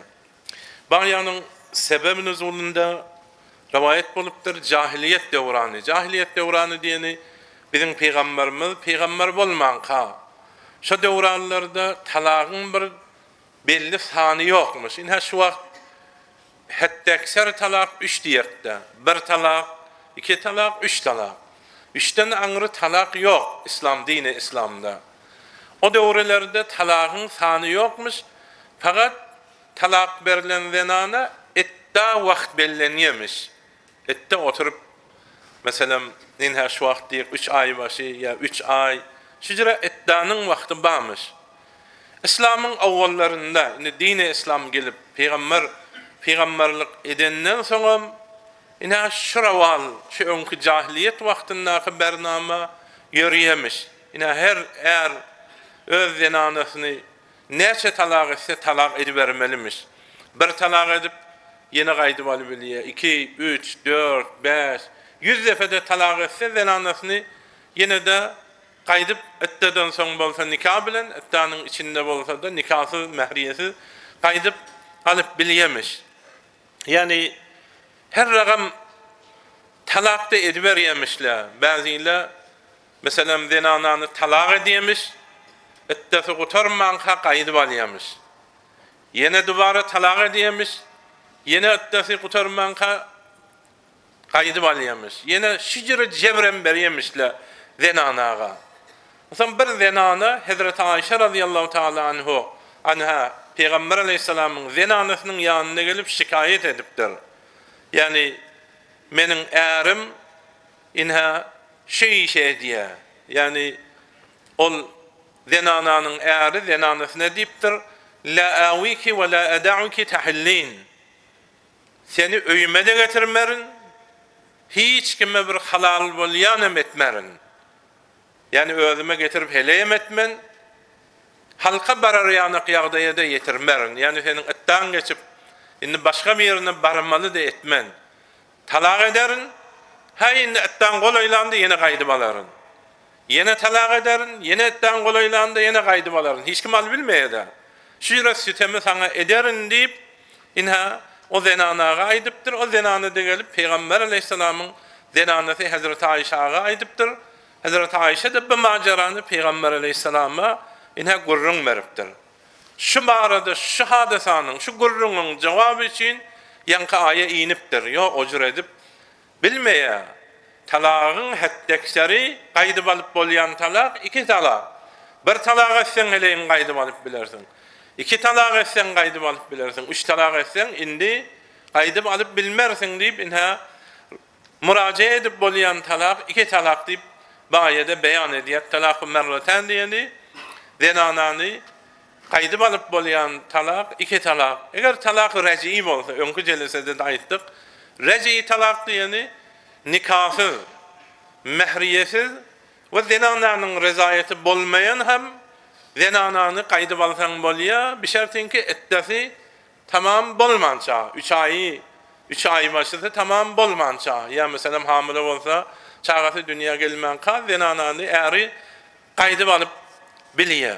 İnha şu bir talak ya 2 talak serih kelime bile ise sen talak edilen ahirini ya seni talak ettim ahirini şu kelimen özüne aydan olsa bir defa ya 2 defa ne ettedem olsa ya nikahı da mal biliyor etteden son ama nikah mehriye rezayet bilen bolmalı etteden son. Eğer talak bayin olsa talak bayin diyeni bir bahrıklı kelime bilen aydiye talakın özüne aytmaya talak bayin diyeni bir kenaye kelime bilen aydiye torogura diye niyeti talak bolsa talak buluyor, niyeti talak bulmasa bolmaya. Bana diyorlar bayin talak. Mesela ödeme verilme diye, git atan oyuna diye. Şimdi yani bir zatla var, talak maniye ihtimal veriyor. Niyet etse bayin talak, niyeti bulmasa onda talak bulmaya. Şicra bayin talakı bir defa ya 2 defa etse onda da zenananı nemşedip biliyor. İnha ettan içinde ya etteden son zenanasını alıp biliyor. Bir defa ya 2 defa bolsa. Yani bunda zenanan rezayeti gerek, mehriye vermek gerek, nikah etmen gerek boluyor. Ya hola eden bolsa, hola diyeni zenana talağını satın alıyor erinden. Bir oňşuksuzla şücre zatla boluyor bir müşkilat. O da bayin talak boluyor. O da şücre dobara nikahlap almalı boluyor. Onda dobara alacak bolsa. Feimsakum bi ma'ruf. Indi bir 2 talak edileni heleyi yine de qaydyp alacak diýse. Mamulen Türkmen arada talak gahar wagtynda ediyor, soň yine qaydyp alacak diýip durýar. Indi bir talak ya 2 talak edilen zenanany indi qaydyp alacak bolsaň, feimsakum bi ma'ruf. Qaydyp alacak bolsaň, gowluk bilen saklaýjak bolsaň almaly. Yani indi getirip sen ozal maňa şüjre jebir berdin, eziyet berdin, indi de seni men talak ettim, indi dubara getirip özüňi ornuna getirerin men, sana bir sütem edeýin diýip dubara almaly däl. Onda 2 talakdan soň eger aljak bolsaň, ziyan, zarar, eziyet bir niyetin bolmaly däl. Hedefin zindagi boljak bolsa, ina bir talak, 2 talakdan soň qaydyp alarsın. Eger 2 talak edilenden soň ya qaydyp alarsın, gowy zindagi edersin, ya bolmasa da o tesrihun bi ihsan ya da zenanaga zat diýmersin. Indi de hop gylygyň oňuşmaya, bahar getirsen hem ýene şu öňkönki boljak bolsa da hop gidipdir. Bir talak edipdirin tamam bolupdyr, gidipdir. Şunun bilen hem gidibilýär zenana. Ya 2 talak, kenaya ya sarih tabawut etmeye, tesrihun bi ihsan. Tesrihun bi ihsan diýeni zenanaga bergiňi bermeli. Ol mehriyetinden galan gaçany bolsa, bir hakkun nas onu bermeli, eziyet berip bermeliler. Indi talagyny aldın, galan mehriýany bermeýän diýmeli däl. Ya beýleki malyny, goýunyny satypdyryn, gyzylyny satypdyryn. Bilahara ya şoňa meňdeş bir mesela algylary bolsa, olary meselem nämşetmeli ya ýerini satypdyryn, olary nämşetmeli, olary bermeli. Talagam beren bolsaň seniň bergiň indi hakkun nas. Hatta heleýin bolsa da bu zatlaryň hesaby juda. Indiki talak beripdirin. Ya meselem tesrihun bi ihsan diýeni ýagşylyk bilen azat goýmaly diýeni zenana talagyny berenden soň izinden aýybyny aýdyp bermeli däl. Bir gelip sorasa, "Näme diýip talagyny berdin? Ay, olur palandyr" diýip bolar bolmaz maýyplaryny aýdyp, ya onu bir dilejek bolsa derrew gidip telefon urup ýanyna baryp, "Ay, alma war o, hey, ora palandyr." Işiň bolmaly däl. Bu zatlar gıybatlıktan ezafede Hudaý Tebareke ve Teala diýe bir yamallap betnam edip ýörmäň. Tesrihun bi ihsan işiň bolmasyn indi. Hopsa benden talagyny beripdirin, indi ýerinden gurrun tapma diýe.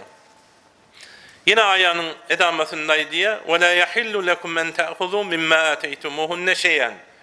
Eğer heley inha oňuşmasa, zenanany talak bermeli bolsa, men inha talagyny berýän, senem getir mehriýany ber diýmek, bu halal däl bi. Mehriýany bersen, ol beripdirin, zindagi edipdirin, zat edipdirin, hop özüň inha talak edipdirin. Indi ondan meniň beren pulumy pes ber. Men indi seniň talagyny berdim diýip, muny aýdy bilmeýän sen. İlla yahafa la yuqima hududallah. Meger beren mehriýany gaýdyp alsaň bolar. Zindegiňde Allah'ın ahkamlarını indi bize riayet edebilecek değil. hele öz vazifesini doğru encam berebilmeye, ya erkek doğru vazifesini, mesuliyetlerini encam berebilmeye, bir yaş bulu yaş geçi orta düşüyor. Ay bir ikisi asıl oňuşjak däl ahyryny. O aslan namaz okymaya, o şüjre hutserany özi azat gezmäni öwrenipdir. Ya eğer aslan bir mesuliyet adam öýüli bilen o, yatan duran yeri belli däl. O bende bir gowy, ne bile hara oňuşjak däl bolsa, onda näme şetmeli bolýar, onda tawafugy talaq alyp, ojra bolsa, fein khiftum alla yuqima hududallah. Bijire müşkilat bolsa, Hudaýyň äri goýan, zenanaga goýan biri-birine nisbeten wezayiflerini encam berebilmeyecek bolsalar, onda fela cunaha aleyhima fi meftedet bi. Onda zenana näme gidiye, mesela bir mebleği beriye, mehriyetini, adını pes beriye, erdi näme zenanahyny inha talaq edeninde inha munda bir müşkili yok bijira bolsa. Yani hola diýerler maňa. Hola diýeni zenana inha talagyny satyn alýar. Eger bedahlak bolsa, egerin özünde bedahlaklyk bar, özü biderek adam bolsa, zenanagy men talagyny bermeýän, tam mehriýany beren mehriýamy gaýdyp berýän çaň talagyny bermeýän diýmek mekruh-i tahrimiye, harama ýakyn. Özüň betsen, o bende bilen näçe wagt ýaşapdyryň. Onu bilahara istibada öýüňde, ýylyňda bilahara istibada edipdirin. Indi yine de gelip yani beren malyny gaýdyp aljak bolsaň, betli gözüňde bolsa, öjüre ýok, öjüre etme. Sen oňşmaýanlam şöyle muhtalak berdi goýbar. Ya bäzi moga zenana bet bolýar. Zenana bet bolanda da ha indi özü betlige diýdämi? Olar 10 milyon mehriye beren bolsam, indi sen 20 milyon bermen talagyny bereýin diýmek bu mekruh. Hop indi zenana bet bolsa, hop dogry sen mehriye berip duruň, hazine edip duruň. Hop muny aljak, sen ýene öýlenmeli, özüň garyp gatar. Hop onda beren mehriýany almaly. Mehriýanyň ezafa almaklyk bu da mekruh. Baýanyň bu böleginiň sebebini uzuly, yani holgyň gurrun netdi de talaky tawafugy diýerler de bu wagt. Meselem bir mebleğ berip zenany talagyny alýar. Munyň sebebini uzulynda gelipdir. Cemile diýen bir zenana, Abdullah diýen adamyň gyzy, musulman zenanalardan ve Sabit bin Kays, Sabit diýen adamysy barmyş. Adamysyndan beher gowny döwülipdir, yani ýüregi soňuypdyr. Ina Peygamber aleyhisselamın yanına gelipdir. Men Sabit bilen zindagi etjekler. Peygamber aleyhisselam hemmesinin derdesi gazap, gelýärler müşkillerini aýdýarlar. Onun bilen kellami indi bir ýaslykda goýasym gelmeýär ya Rasulullah. Asyl ýüregim çekmeýe diýip kasam içipdir. Kasam içipdir ki men ya Rasulullah dogrusyny aýtjak. Sabitin dini ýok diýemek, dindar adam. Qyllygy bet diýememek, insafly heleymiş de. Ahlagy da gowy, dindar adamam. O zatlaryna takbilmeýän, musulman bolup durup bijire kafirligi men oňarmaýan, men yalan aldap bijire zada aýtmaýan. Ýöne men gownym sowdy diýär. Ahir zenanalaryň her ragam tabiatlysy bar. Bir gün çadyrda otyrdım. Hele çadyry bir galdyryp öňledim. Görsem meniň ärim näçe erkek bilen gelýär. Ay şolaň içinde iň gasyk garasy, boyu kulesi, yüzü betwörki meniň ärim. Inha aldaňda şeýle ýüregim döwüldi, ýüregim sowdy. Indi men ya Rasulullah, men maňa bar bilmeýän. Äride duranmyşam, soň ya Rasulullah, gowun islemese beren bagymy bersin, bir bag berenmiş o fakir. Ýa-ni Sabit diýen adam, o zenananyň mehriyetinden şu ýerdagy berilýär de bir moda bir bag berenmiş. Şu bagy gaýtaryp bersin, hop benim talagyny bereýin. Zam Peygamber sam o heleye diýdi, näme diýenlidi? Biýa diýdi şu beren adamy, hop bahany zenananyň özünden de näme bir ýüzi gara bolany bilen 5 şekil küle bolany bilen sen talak aly bermelimi näme? Hop ýüregim çekmeýe diýip bermeliler, hop indi näme diýen? O diýdi ya Rasulullah, bagyna bereýin, edafa pul islese de bereýin, men talagym berse bolýar diýip, ondan şonda şaýa inha iňipdir. Ondan Peygamber sallallahu aýtdy, onda sen bagyny gaýtda ber diýdi. Peygamber oňa da diýdi, sen talagyny ber diýdi. Onuň üçin biziň kitaplarymyzda aýdy, aziz musulman dogallar, gyz bilen oglan, erkek bilen heley öýlenmedinden öňünçä bir-biriniň gylygyny, wörkini, şekli simasyny özü bir pikirinden geçirmeli. Yani çadırdan vardım, gowny mislemeýe diýip durmalylar, osoň. Sen halkın ýary bilen mugayise edip görmeli däl özüň. Olar gözüňi açyp almaly. Hatta şeriatda bir defa mehremniň ýanynda oturuşmana da ijaze berýär. Peygamber Aleyhisselam aýdy, Medinäge gidenlerinden soň Medinäniň zenanalarynyň özü güllü bolýandyr ha. Sahabalarym aljak bolaňyzda hewara habardar bolaň. Bir görüň, soň alaňyzdan soň gurşuň tapyp ýörmäň diýdi. Çadırdan gördüm boýukula, çadırdan gördüm bigara, ay üzi näme diýip ýörme. Sen awvel qılıgyny var, ekizini var, sonra ýakyndan bir defa ýa bir var inha bidatla bir ýürek bir bolsun, bir tawafukla bolsun, mehabbet bolsun, ondan soň öjür edip alsaň, onda mehabbetiňiz daimi bolar diye Peygamber Aleyhissalatu vesselam. Emma birden de wermän ýeriňe ýa qiz aslan islemeýe, ýa bir hedefler derekli qizi icbar edilýär. Meselem bir 16-17 ýaşyndaky qizi 70-80 ýaşyndaky meselem adama berilýär. Bir hedef, bir garaz derekli. Inha ýa meselem eğer bir bimesuliýet adam, hop evvel soramaly da şo. Sen barmaň gaňam şejeredi şo. Şo modatdy şo ýa bir müşkili bardy. Ýa bir bikefayet adam zindegisiniň harjyny geçirecek adam däl aslan. Başka bir hedef bilen sen aliye bu zatları evvel senden etmeli, bilmeli. Inha rezayeti bolman ya mesela her kim öz münasip yaşdaşını anlayınha qowy. Zahirini görmeli, ahlaklaryny görmeli. Inha şu ýüregiňe düşsen etmeli, barmaly. Eger bir moğuşyjyra ittifak birden ijtimai bolsa bilahara bir yüzebberem mesela görmendir, bir aldanypdyr, bir zaptyr, inha şijra müşkilat bolsa, inha onda näme ýankyany hol etse, talagyny satyn alsa, ýanky şeriatda ýoly bar.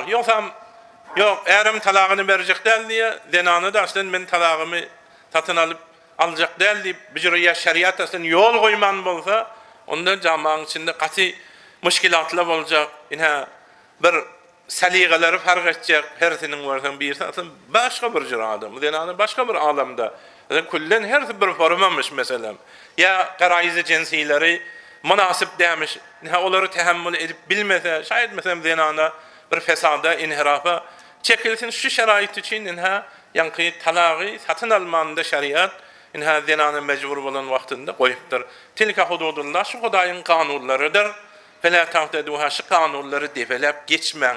Yani şu kanunla bilen gidin zindagi edin. Ve men yeta'adda hududallah her kim Hudaýyň haddi merjlerini, heddaralarını koyun kanun şeriatlarından geçiberse fe ulaika humuz zalimun.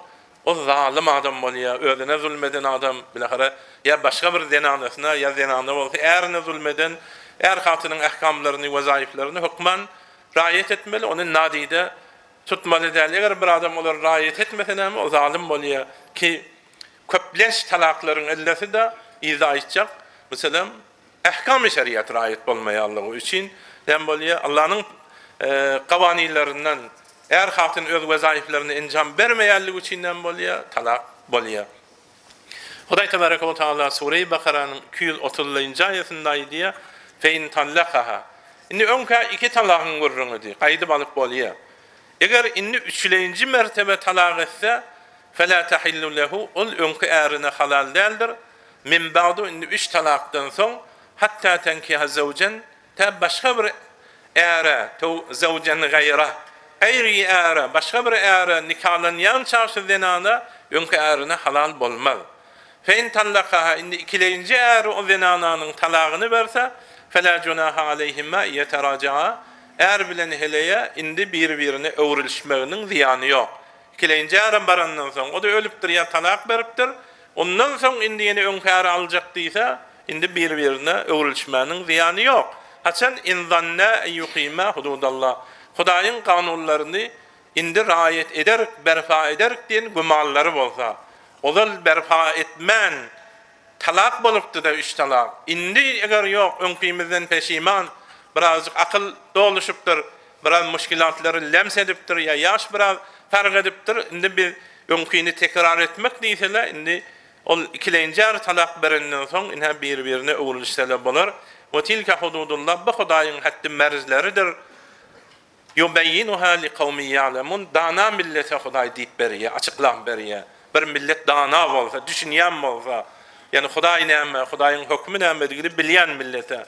Indi baýada fein talaqaha evvel 2 talak bolupdyr, beýni 3-nji talak bolsa, öňki 2 talak çerreci bolsun. Serih lafzy bilen talak diýen bolsun. Ya kenaýe lafzy bilen baýyn aýdan bolsun. Öňki 2 ýene bir dänäni esсе talak, indi 3 talak bolýar. Indi ettanyň içinde de gaýdyp alyp bilmeýär, etteden soňam gaýdyp alyp bilmeýär. Hatta şu 3 talagy mutafawit zamanda da aýdan bolsa, 30 ýyl münden öňçe bir talak diýipdir. Indi de 2 talak diýipdir. Şu 30 ýyl münden öňçäki bilen şu wagtky 2-ni jem edeňde 3 talak bolýar. Indi ýani kullen zenana gidýär. 50 ýyl münden öňçe 2 talak diýipdir. 20 ýyl münden öňçe ýene meselem bir talak diýen bolsa, şu wagtla talak bolýar. Ya hersiniň arasy 50 ýyl bolsa, ýene de şolaryň hemmesini ýygynaňda 3'e ýetse näme diýär? Be indi erine halal bolmaýar. Indi näme etmeli? Şeriatyň hukmy indi 3 talak bolandan soň bu ettede oturmaly. Ettede oturandan soň ettesi geçer. Ondan soň başga bir äre barmaly. Ol är öler ya talagyny berer. Ondan soň öňki äre aljak diýse, ondan näme diýär? Alyp bilýär. O näme diýip Hudaý tebaraka we taala şira sakt tutduqa. Edin musulman dogallar. Talak bir Hudaýyň halamaýan zady. Her kim bilahara bir umid bilen, bir kejebe bilen, bilahara bir sermaye, zahmet bilen, iyiliň arasyna bilahara jaý diýe, äşkar diýe, planyň gyzyny alýan, o planyň ogluny gyzy berýän diýe. Indi olaryň hemmesi bir jyry kine tebdil bolýar. Melalete tebdil bolýar. Bir yürekle döwülýär. Hudaýyň yaman görýän zady. Onuň üçin talaka heýwara Hudaý taala yaman görýär. Geçen jelesede de Hudaýyň ýanynda halal zatlaryň içinde inki yaman görüleni talak diýipdir. Ya hatta zenananyň ärinden talak islemegini de gaty yaman görýär. Eyyuma imra'atin salat zawjaha talaqan min gayri ba'sin fa haramun alayha raihatul cennet. Rawahu Tirmizi. Haýsy heley ärinden talak islese, bolsa men talagym berýär. Bolsa men senden aýryljak. Bolsa gidip dätge şikayet berip, bilýärmi? Men talagym aljak diýip öňe gidip gelmän ýörseň, şijre etse hiç bir arada gurrunam ýok. Hiç bir müşkilem ýok. Ýöne bir bahane taraşy bilen şijre etse, ol denanaga beýişdiň iýi haram. 500 ýyllykdan gelýän iýi, şoýda da ony goýulmaz diýär.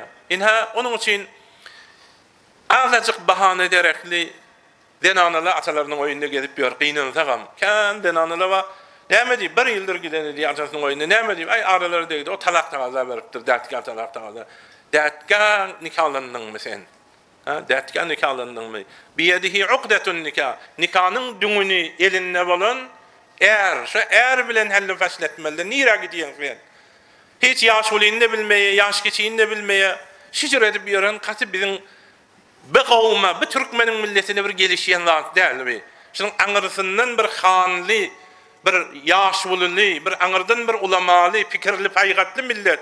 Näme işiň bar sen gidip şeýde gidip däne sornuga biýersiň, eliňe perwendan alyp däne. Şeý diniň ýokmy? Şeriatyň ýokmy senin? Bir ýaş bolyň ýokmy? Obaňda ýa ulamaň ýokmy senin? Bu zatla ýok. Bir jüre esten Hudaýyň lanetine galýan sen. Inha şeriat aýdýar erkekdi erkek bolmaly da biraz daýaw bolmaly. Görýän heley desende azasan ya fa'izuhun wagz berdi şeriat. Evvel otur heley beýtme seniňem däden kany badan abrey gidýär, meniňem abreyim gidýär. Bu dagar çağaly näjere bolar? Fa'izuhun özüň wagz bolmasa ýaş bolyň bardyr. Bir geyim edafa ýersen bardyr, bir ulamaň bardyr, wagz ber. Ho wagzyňa da gulak asmasa tahrim ahlakiyet diye. Vehcuruhunne fil mezaci' ayriyat da var. Ay sen bijire boljak bolsaň menen bijire ýaşaýjak diýip ýeke ýaşady görüp bolmasa. Eger o da bolmasa asli hakemiyet bilen gel. Bir munsif adam heleýin tarapyndan, bir munsif adam erkegiň tarapyndan gelip otursun. Oglan bilen gyzy, zenany bilen ärinde getirip otursun. Geplände adam biler. Adam geplände biler mugassir kimdigini. Bäzi wagt ikisinde de tagsir bolýar. Ýöne tagsiri başlan, evvel biri bolýar. Soň ikisinde de tagsir bolýar. O bir zat diýär, o da bir zat diýär, ordan beterle diýerler. Inha bijra zat ondan bolmasa şeriat inha şu zatlara sipariş edýär. Näme diýip şu zatlara sipariş edýär? Talak bolmasyn diýär. Wagz ber, aýry ýapdy var. bir orta bir yaşuly getirdi orta talak bolmasın diýip şeriat näme diýişleri bize tabşyrýar. Ine talagın amilleri, asipleri, talagın sebepleri katı azim musulman doğullar kän hemmejigini pikir edeninde Hudaýyň ýanka aýada gaýdan wadyna barýar. Hudaýyň hatda merzlerini ýykylan ýerden talak gelýär. Hudaýyň ýollary ýykylanda näme diýär? Şonda näme ihtilaf döreýär. Bir ýerde isyan bar.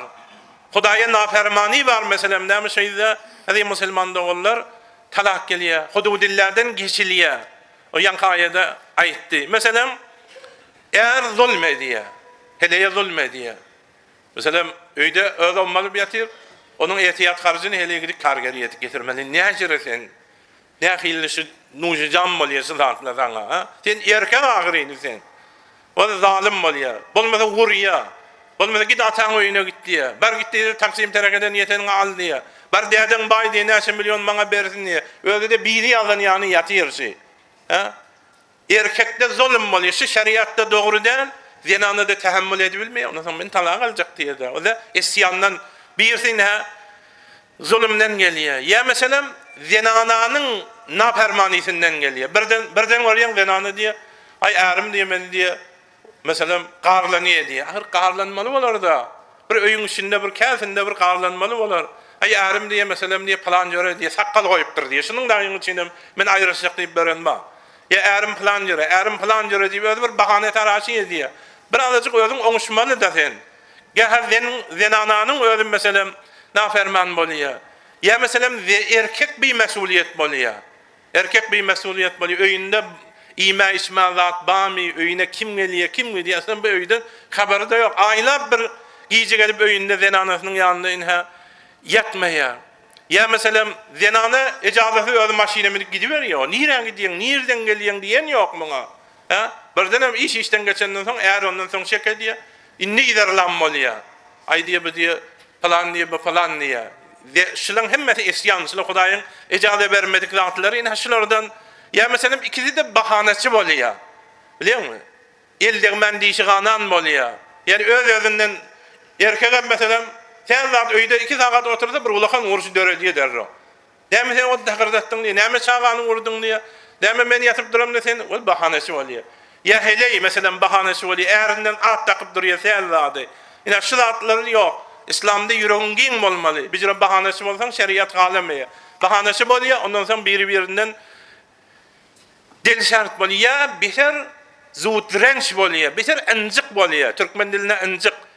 Erkek injik bolýar sen zada. Sen maňa plan diýdiňmi? Sen men aýagymdan kakdyňmy? Ay sen näme etdiňmi? Sen men emmeme näme diýdiňmi? Dädeme näme diýdiňmi? Ya hele injik bolýar. Beter injik bolmaly da birak gatarrak bolmaly, daýawrak bolmaly. Ina şijra zatla bolýar. Ina bu zatlardan näme diýär? Ina yürek soğukluk gelýär. Inha şondan bir-birinden inha soğuýar. Ya birdenem diýär, ay men diýär soğuyup durun diýär heleyimden diýär. Näme diýip soğuyup durun? Ahir bir her zadyň bir sebebi bardyr ahyryny. Biri soğutdymy? Ha? Ya bir gurrun barmy? Bir zat eşdiňmi? Näme diýip soğumaly? Ya zenana diýmen ärimden özüm soğuyup durun. Näme diýip soğumaly? Bir soğumanyň ahir bir illeti zaty bardyr. Ya arada bir çugul bardyr, bir gep gezdirýändir. Ya bir mezajında bir müşkil vardır. Kılık hasiyetin uyutkendir. Ya bir cadi, bir cembel verilendir. Bu kadar dükkan açılıptır bu. Ya bir zat vardır da. Hatta asri dijitalda oğlan sen cavan. Hevara fikir. Şayet seni bir neyrenkle bilen zenananın mesela dilsert etsinler. Ina varyan mı zenanan şesi? Sana bir mansan ina şunun benim bilen gepleşkedi deyip getiriyerler. Mesela sana iştiriyerler. Zenananı kovdurup öyünü yıktıracak bolýarlar. Dijitalyň näme zady oňarmaýar şu wagt, şu äsirde. Men şu wagt kepläp otyryň, tek kelemelerimi meselem boruş edip däli, zenanam talak diýdir bilýärler maňa. Men talak kelemende aýdyp otyryň. Bir ýerde zenana kelemende aýdyp otyryň. Bir ýerde etdim kelemende aýdyp otyryň. Üçüsini ýany-ýany goýarlar. Zenanamy talak etdim. Görýärmi diýär, äriň diýär, zenanamy talak etdim diýdi. Dijital şiratlary gelýär, meselem dam semişle bar, ökünje adamlar var, aýny özüňe diýerler. Aýny özüňe diýerler getirýärler. Şayet meselem ärim taglidi sedasyny çykaran bolsun, zenanyň taglidi sedasyny çykaryp äri ina gulak asyrlan bolsun. Ina bular heýwara ravabetleri saklamak qiyyn bäsirde. Özüň kellen gyzy bermesin sen zatlary. Hey ora haýkatly, giyinden pikirli, ýüregi giyin. Hemme zatlar bir biljek bolup aňyrsyna gitjek bolup eger aňyrsyna bilseňä bil. Bolmasa Hudaýa tapşyrdym diýdeken o zatlaryň derbendinde bolma. Ya bäzi wagtda eger agza bakagan bolýar ya hele şo diýipmi ya? Be onda Petersburgdan gitmeden bolýar öýüme. Dahan bin bolýar. Öjüre agza bakan ücrede bolmalylar. Qiýdan bir zat diýdi, heleň maňa falan diýdi, emmeň bir zat heleň maňa falan diýdi. Ya meselem öňe bermeli del gelipdi yani. Yani buları da hewra, bular bir amillar. Ya meselem bir qiýnandyrýan zat. Dene anamyň eline 2 tane guşy beripdir. İkisi de Android guşy. Ne karhanada barmysynyň. Ya bir iktisadi bir şirketleri barmy? Ya näçe tane kamyon ogradypdyr, guşy yetişmän durmysy. Şu bir öýde bir hanedar heleysi. Şuna bir sadece guşyda boljak diýdi musulman dogallar. Şu wagtky talaklaryň ekser amarlary guşynyň üstü bilen bolýan hyýanatlarda inha bolýar. Birden ya peýamber beripdir, ya mukaleme edipdir, ne çyndyr, yalandyr ýanky diýjit Allah. Bilahara şeý diýe, adamlarda zahiren öneniye zat ediýär. Inha bu zatlar qiyam. Sen dogry bir wagt öýüňizdedin. Öýüňizdedin, azatdyň, bilahara hanawadan azat goýdy. Her kim bilen kepleşip bilýärdin. Gerçi namynasip o. Ya bir wagt danışgada edin, Fezayi danışga azat ol erkek bilenim gepleşedin. Gerçi bilede namynasip. Veli indi geldin bir äriň tahty nazaryna. Bir erkegiň tahty nazaryna geldin. Indi o bernamaları ayırmaly bolarsyň. Indi şunun kanunlary bilen, şunun şer'i meýillerine, şunun hastalaryna, şunun şer'i seligalarına näme bolarsyň sen? Çäreň ýok, teslim bolmaly bolarsyň. Ol öňkiýanyk lezzetlere enjam berjek bolsaň, bir zillete giriftar bolarsyň, talak bolarsyň, dil serdi geler, ýürek soňuklyk geler. Onuň üçin bu zatlaryň erkek mämulan qiyam bitkumanrak millet erkegiň öz tabiaty şeýle we de bilahara biz zamanaň özi şeýle. Ahir ondan çyrin sen näme o guşy bilen halanyň bilen gepleşip halanyň bilen peýa işaýdam ýiberme. Şaýat bir neýreň bolsun, şaýat bir ýiberme sözleşmeýän agam däl. Sözleşmeye o taraf guşy almasa sözleşip bolana. Emma bir şeytanyň waswasy ýany meselem iberýär goýberýär, gelýär meselem äriň berýär, onuň izi gurruna ýazyýar. Inha bu zatlar heýwara erdişli dinlegiňi bu zatlar üçin inha hatta men özüm gözüm bilen wardym şu geçen hafta. Heniz 2 ay bolan toy edenleri, 2 ay. Ben özüm bilýän 2 ay bolan toy edenleri. Inha o zenana bir ýaşlyk edipdir meselem. Birine bir peýam beripdir. Indi peýam beripdir. Ya her ragam zat bar. Ben bir nemone zat size gurrun bereýin. Bir wagt şu şäherde şura çykdy. Olam bizim dostlarymyzdan bizi gowurýan adamlardan biri şura çykdy. Şaýat olam gurrun bereýin. Olam bir 10 muktemelik sim kart alypdyr biri. O sim kartyň üstünde de Ahmed Ahun Gurbanpur ýazypdyr. Bu boldy meniň sim kartym, ýa-ni men habarym ýok. Olam başga bir goşydan peýam beripdir. Sen agay planyya aýt, men heýwara şonu gowurýan. Ay bir zatlara gotyşyp bermesin. Ay şura bolsa bir tobar haram halal gurrun bolar. Ay meni gowursa istifa bersin. Onu akydip o fakira werke diýerler. Hey Ahmed Ahun diýipmi hawa? Ay üjür bolsa istifa berer. Ne Ahmed Ahun'un habary bar? Hiç kimin habary ýok. O da şijire neýrenkle. Onuň amyk hile hokkalary. 2 ay bolana ina ahir şon guşysynda şo zat görüpdir däri. Näjere hile bilen bolupdyr, hokka bilen bolupdyr. Ina talagyny aljak, aglap, o da talagyny berjek diýär, o da talagyny aljak diýip otyr. Onuň üçin heýwara bu zatlarda bir etemal aýrylandan soň onuň termimi qyyn. Äriň bilahara ýüregi de bolsa, saňa bir betguman bolsa, bir zihniyet ijat bolsa, ina şularyň hemmesi şeýlan sanan zatlarynyň hemmesi şeriatyň hilafy bolandan soň talagam şunun üstünden gelýär-de. Ha? Hudaýyň we meýataatda hudud Allah bolandan soň ina şonda näme bolýar? Ya meselem bäzi wagtlarda eğer hele bir azajyklaryň üstünde ihtilaf bolýar. Görýändirler ýaşullah. Bir hotha şu ada gurur tabanysi bardy. Oğlan aslan hiç peýgamberim gelse men kabul etmeýän. Men şöyle diýär. Estağfurullah diýär. Qyýdy meni aslan gitmeýän. Men hey näme hiç bir ihtilafım yok. Fakat meniyet, gurur, fakat her kim öz gepini sandalide oturacak bolup, öz gepini göwerjek bolýar.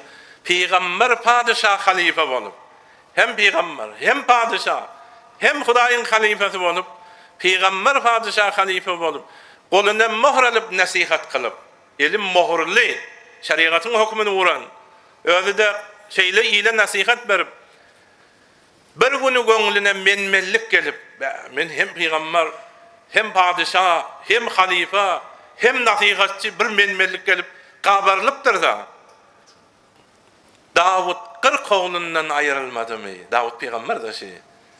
Davud peygamberim bolsan göwdüňe menmellik gelse, ýaşulynyň sözüni tutmasan, agynyň sözüni tutmasan, bayat meniň diýenim bolmaly diýsen, Davud 40 oğlundan ayrılmadı mı? Sen hem erinden ayrılarsın, sen hem heleğinden ayrılarsın. Öcüre nasihat almayacak bolsan, menmellik bu da isyanda, bu da şeriata terslik, bundan hem talak döreýe. Eger bir müşkilat bolsa, bir aslan çözüp bolmajak bolsa, la yenhel bolsa, denana da bir olal bir yaşam birin ýanyşan denanasy bolsa, onda bir defe talak diýsen bolýar. Ayrıjykdan bir defe diýaw indi. Şunun bilen hem gider, tam senden sowlar gider. Kendi diýesin gelse 2 defe talak diýi. O da hersini arasta wagtda aýbaşy wagtda däl. Bu arastalykda bir talak, o bir arastalykda bir talak, şu bir sünni formasynda ina fawgy 2 talak diýsen hem ina şunun bilen hem gider. Indi ezafa bir gurrun 3 talak edip bir zat etmeklik edi musulman dogallar ina geregi ýok. Hudaý Taala şu da gar set goýupdyr, wagt beriň diýipdir. Bilahara aýry ýatyň beriň, inha bilahara asly hakemiyet bir ýaşuly getirin, bolmasa bir talak edin. Ina şu setde siparişle bilenem, şu ihtiyatla bilenem, inha birden erkek heleýini 3 talak etse, indi şeriat müjazat berýär muňa. Sen niye bu zatları men senin böwetleri goýdum öňünde merleri näme men kan kulak asmadyň. 3 talak bersen dehleýini al bilmeýän diýär. Ina denanaň etde oturar, ondan soň başga bir ýerine barar, o da talagyny berer. Ya öler, ondan soň sana geler diýär. Osaň ol ikileyince erde nikah edip oň bilen ýanyşmaly. Peygamber aleyhissalamyň ýanyna Hazrat Aýşeden rivayet bir Rufağa diýen bir adamyň denanasy geldi. Men Ozal Rufağa diýen adamyň heleýidim. O meni 3 talak etdi. Inne Abdurrahman diýen adama men bardym. Abdurrahman bin Zubeyr. Abdurrahmanyň kendimesi halin pırçu yani diýdi. Ondan Peygamber Aleyhisselam gülesi geldi maňa ýora. O denana sarahat açyk rok çarwa denana açyk aýdypdyr. Onda Peygamber Aleyhisselam aýtdy näme öňkäriňe gaýdasyn gelýärmi diýdi. Eturidin en terja ila rufağa. Şoňa gaýdasyn gelýärmi diýdi denana. Hawa diýipdir, gaýdasyn gelýär. Öňkärim gawy diýipdir Abdurrahman. Onda ýok, oňa gaýdyp bilmersiň. Hatta tazuqi min usaylatihi we yazuq min usaylatik rawahu Muslim. Bu ýanyşmasa bolmaz diýipdir. Yani ikileyinci. Emma biz qiynansagam bäziler meselem 3 talak edilýär. Ýaşuly zat orta düşýär. Aýdy gurşun ahony işany iştirip berme. Bular ýa-da sakt tutýandyr. 3 talak bolsa bolsun. Tapjanyň çakışmany bolarmy? Öýüň arasynda erheleýin ýok, bir ýere bilen dogrulanmaýar. Bir işi eden ýaşuly oňa da gasy inha günahı bolar. Şu denana bilen şeýer haram da irtibaty. Gurrun ulatma diýipden sen öjre etsen inha ya bäziler hatta her dawasynda 3 talak berýär. Her dawasynda 3 talak berýär. Onda da hiç tap bolmaýdy. Bize ýaşap ýörük diýdi. Bir zat bolmaly näme? Yani o haram diýenden görünýän zatdan. Her defa bir kelimelerde näçesinde aýdypdy. Onda da talak bolmaýar diýär. Näme diýip şeriat beter sakt tutdyka? 3 talakdan soň başga etde geçmeli, başga ýere barmaly. Oňa ol ýer nikahlanmaly, oňa ol ýaşamaly. Näme diýip biziň öňümizde bir set goýjak bolýar. Her erkek bilse ki zenanasyny 3 talak etse, bir muga ruzy mevadada peşiman edip aljak bolsa, şöyle bir sak şeraýatynyň bardygyny bilse, heleýini 3 talak etmesin, özüni hana weýran etmesin diýip şunu goýýar. Şunu goýýar taýinki dubara 3 talak edibilmesin. Peşiman bolanda, alary ýany bolsun da şu 3 talak etsem o dogry ikileyinji nikahlasa ya talagyny berse ýanyşyp ondan soň ölse dogry öli adamyň gaýraty zady birazajyk serkop bolýar, birazajyk ken yüregiň çekmeýär. Ondan bir de zenananyň abra ihtiramyny saklamadan jüri. Hey bu talak bir gaýdy bol. Ýerti talak bir gaýdy bol. Bir talak bir gaýdy bol. 10 talak bir 20 talak bir gaýdy bol ýok. Ahir bir hatta menzil var zenana oyun oynayacağında ki o da bir insan, o da fakir gelipdir Kore zeminde yaşayacak. Ahir bir benası olsun. Mudam yüreğini yarıp talak verir. Bir talak verdin narahat ağladı, iki talak, üç talak verdin tamam oluyor. O da bir diniye. Onu da bir qadasetini, ihtiramını saklamadan çürüyün. Ama bizim camamızda bana intikad ediyorlar aytip. Näme sebepli beter sakt tutuyor İslam? Näme sebepli idine qaydyp alacak bolsa başka bir ära barmaly, o tahlil etmeli yok. Özümizden intikad etmeli. İslam'a şu üç talak edilenden son qaydyp almany sakt tutuyor. Sen bu oğlanlık etme. Sen böyüňi yıkma diýip diýerde, aýynda da sakt bernamany goýýa. Belki biz özümüz mäýub edi musulman dogullar, özümüz Hudaýyň ýanky bernamalaryna wagt, hakemiyet, aýry yatma, ya bir talak, ya iki talak, bulara özümüz raýat etmeýär. Ondan biziň başymyza inha bugün gelýär talaka inin bir mawatdy munfejere ýany talak diýeni darga diýär. Talak diýeni müşkil hal etmeýär ki, gelýär bir ýaşaýyk oglanam, namazyny bilen ok, nirden tapýar öwrenýär talagy. Talak diýip goýberýär. Fakat bizde öz garyny erza etjek bolup aýdýar. Bilmeýär talagyň nämedigini de bilmeýär. Bijirenatlary şeriat gaty tedbir etmeli, talak etmeli, mudiriyet etmeli. Talak sen oýun ýykylýar. Näçe milyon harç edip durun, bärinden 50-60 milyon harç edip durun.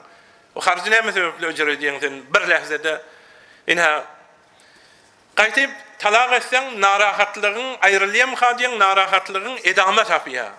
Tükenmez derde galýan, qaydyp aljak bolýan, alyp bolanok iştalakda.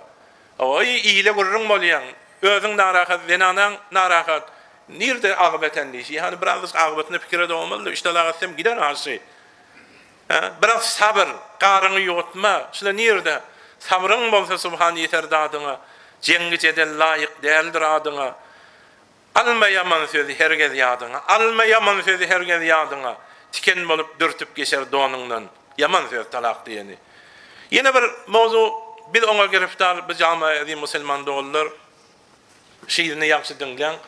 Bäzi wagtda bir adam heleyne bir jelesede talak diye 3 defa aýdýar. Ya bolmasa zenanasyna diye sen 3 talak diye. Ha? Ya 100 talak diye. Ya talak diye ay 10 20 de diýdim diye. Ondan soň görsen ýaşap ýörbi. Kur'an'ın katında, sahabelerin icmağında, hemmesinde 4 mezhepte şiinli önkü erine kaçacak olsa yankı bernamaları teyetmeli. Ama necir yaşayan siz deysen, bizi planahun doğru deyit diye. Bunu hiç gerden kılıf doğrulabilmeye, bunu planahunum doğrulabilmeye, bunu hiç kimin doğrulabilecek zati değil ediyor musulman doğrular. Mutassıfanı bir neşesi var.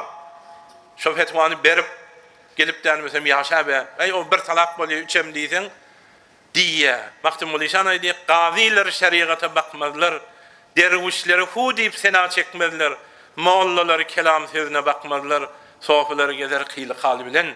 O qyly hal o şeriatyň asly türkmen gowmuna tawsiýamyzy bir haram zatlaryň etrafynda aýlanma. Onuň bilen plan ahunyň sözü bilen Kur'anyň haty ters okulmaz. Peygamberiň sözü ters okulmaz. Onu bäridäki görürüm. O aňyrsa Allah o peygamberiň sözünde, sahabalaryň icmağında ya da mesela o ahun paýr aldalary da bar. Häzirki mesela iştalak edipdir de. Ondan senden sonra sen tamam bolupdyr. Indi başga ýere barmaly. Ondan başga bir ahundan sonra. Aýdy şu diýen näçe talak diýenini bilen ok, birini ben bilýär.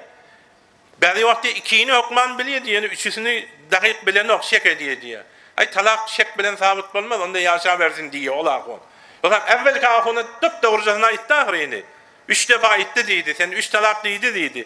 Gähäde özümiz näme diýek? Özümiz ýütkö diýek de, ahun paýram fetwa berýän haram zenanany öýünde bidatly bilen saklap bolmaýar aziz musulman dogullar.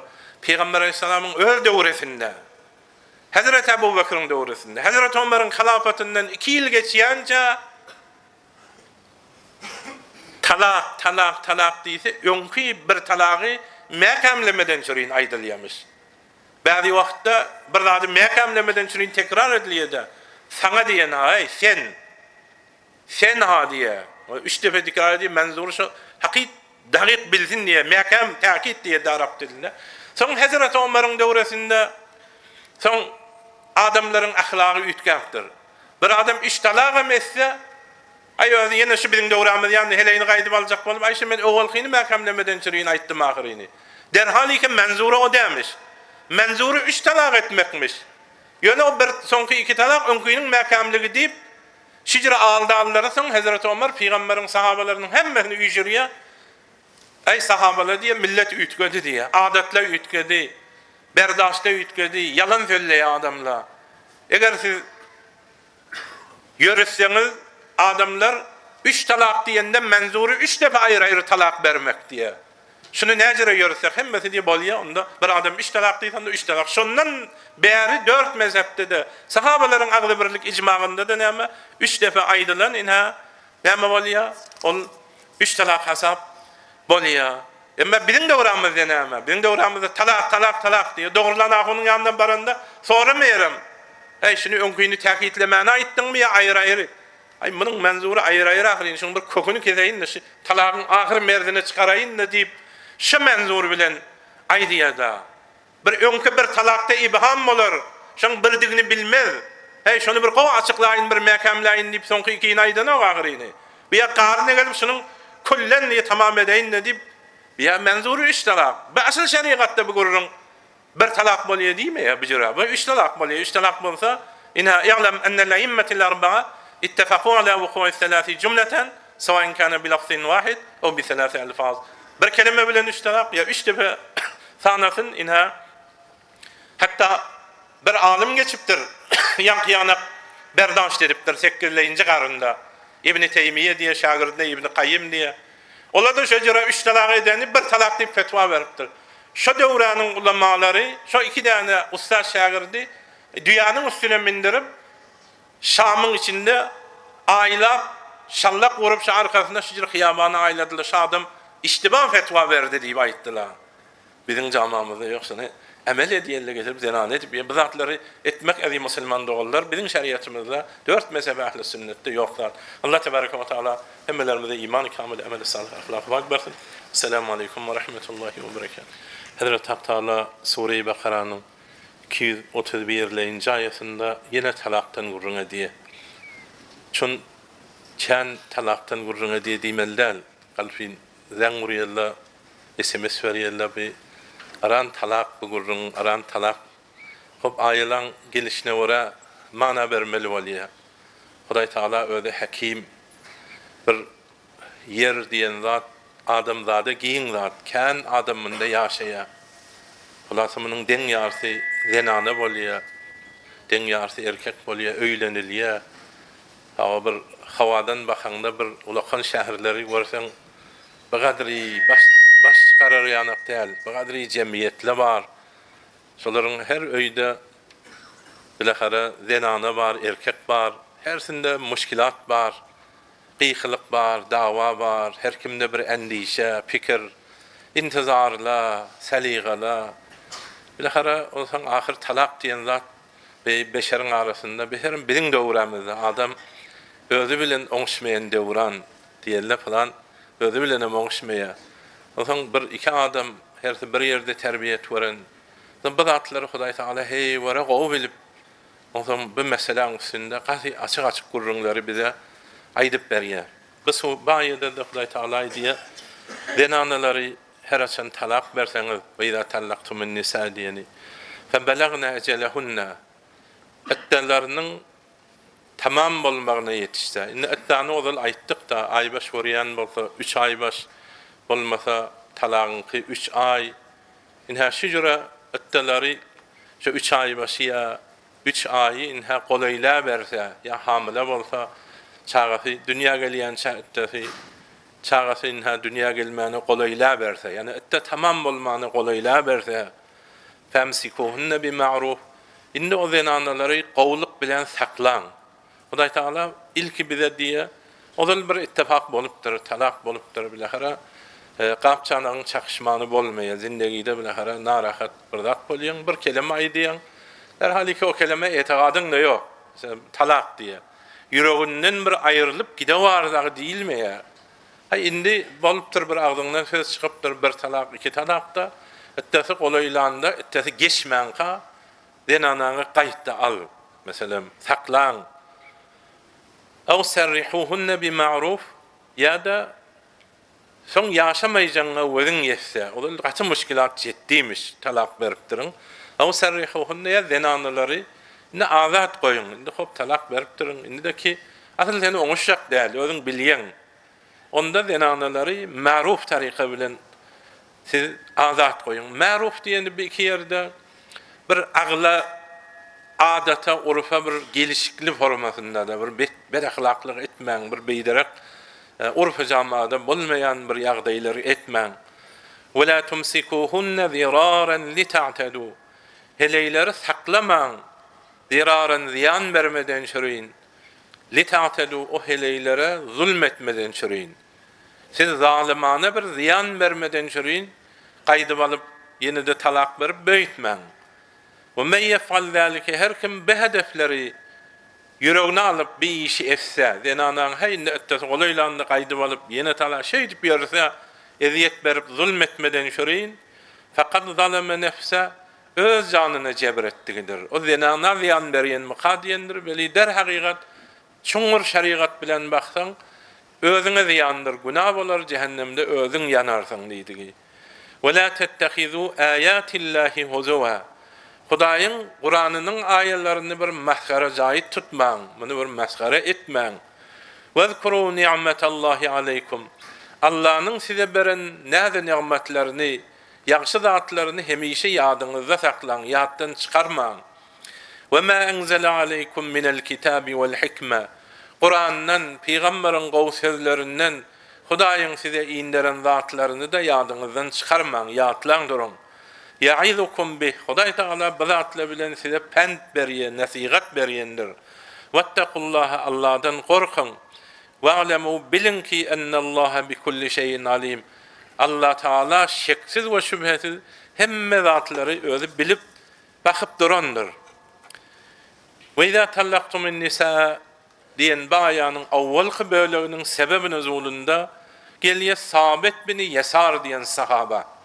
Medineli sahabalardan, peýgamberiň sahabalarından şonuň hakynda iňipdir baýa. Ol bende denanasyny talak beripdir. Ettesi indi geçip golaýlap baranda ýene heleyini gaýdyp alyp ýene talak berip. Ine şi işi edipdir. Şun denanadan ogdasyny boşatmadan çüreýin.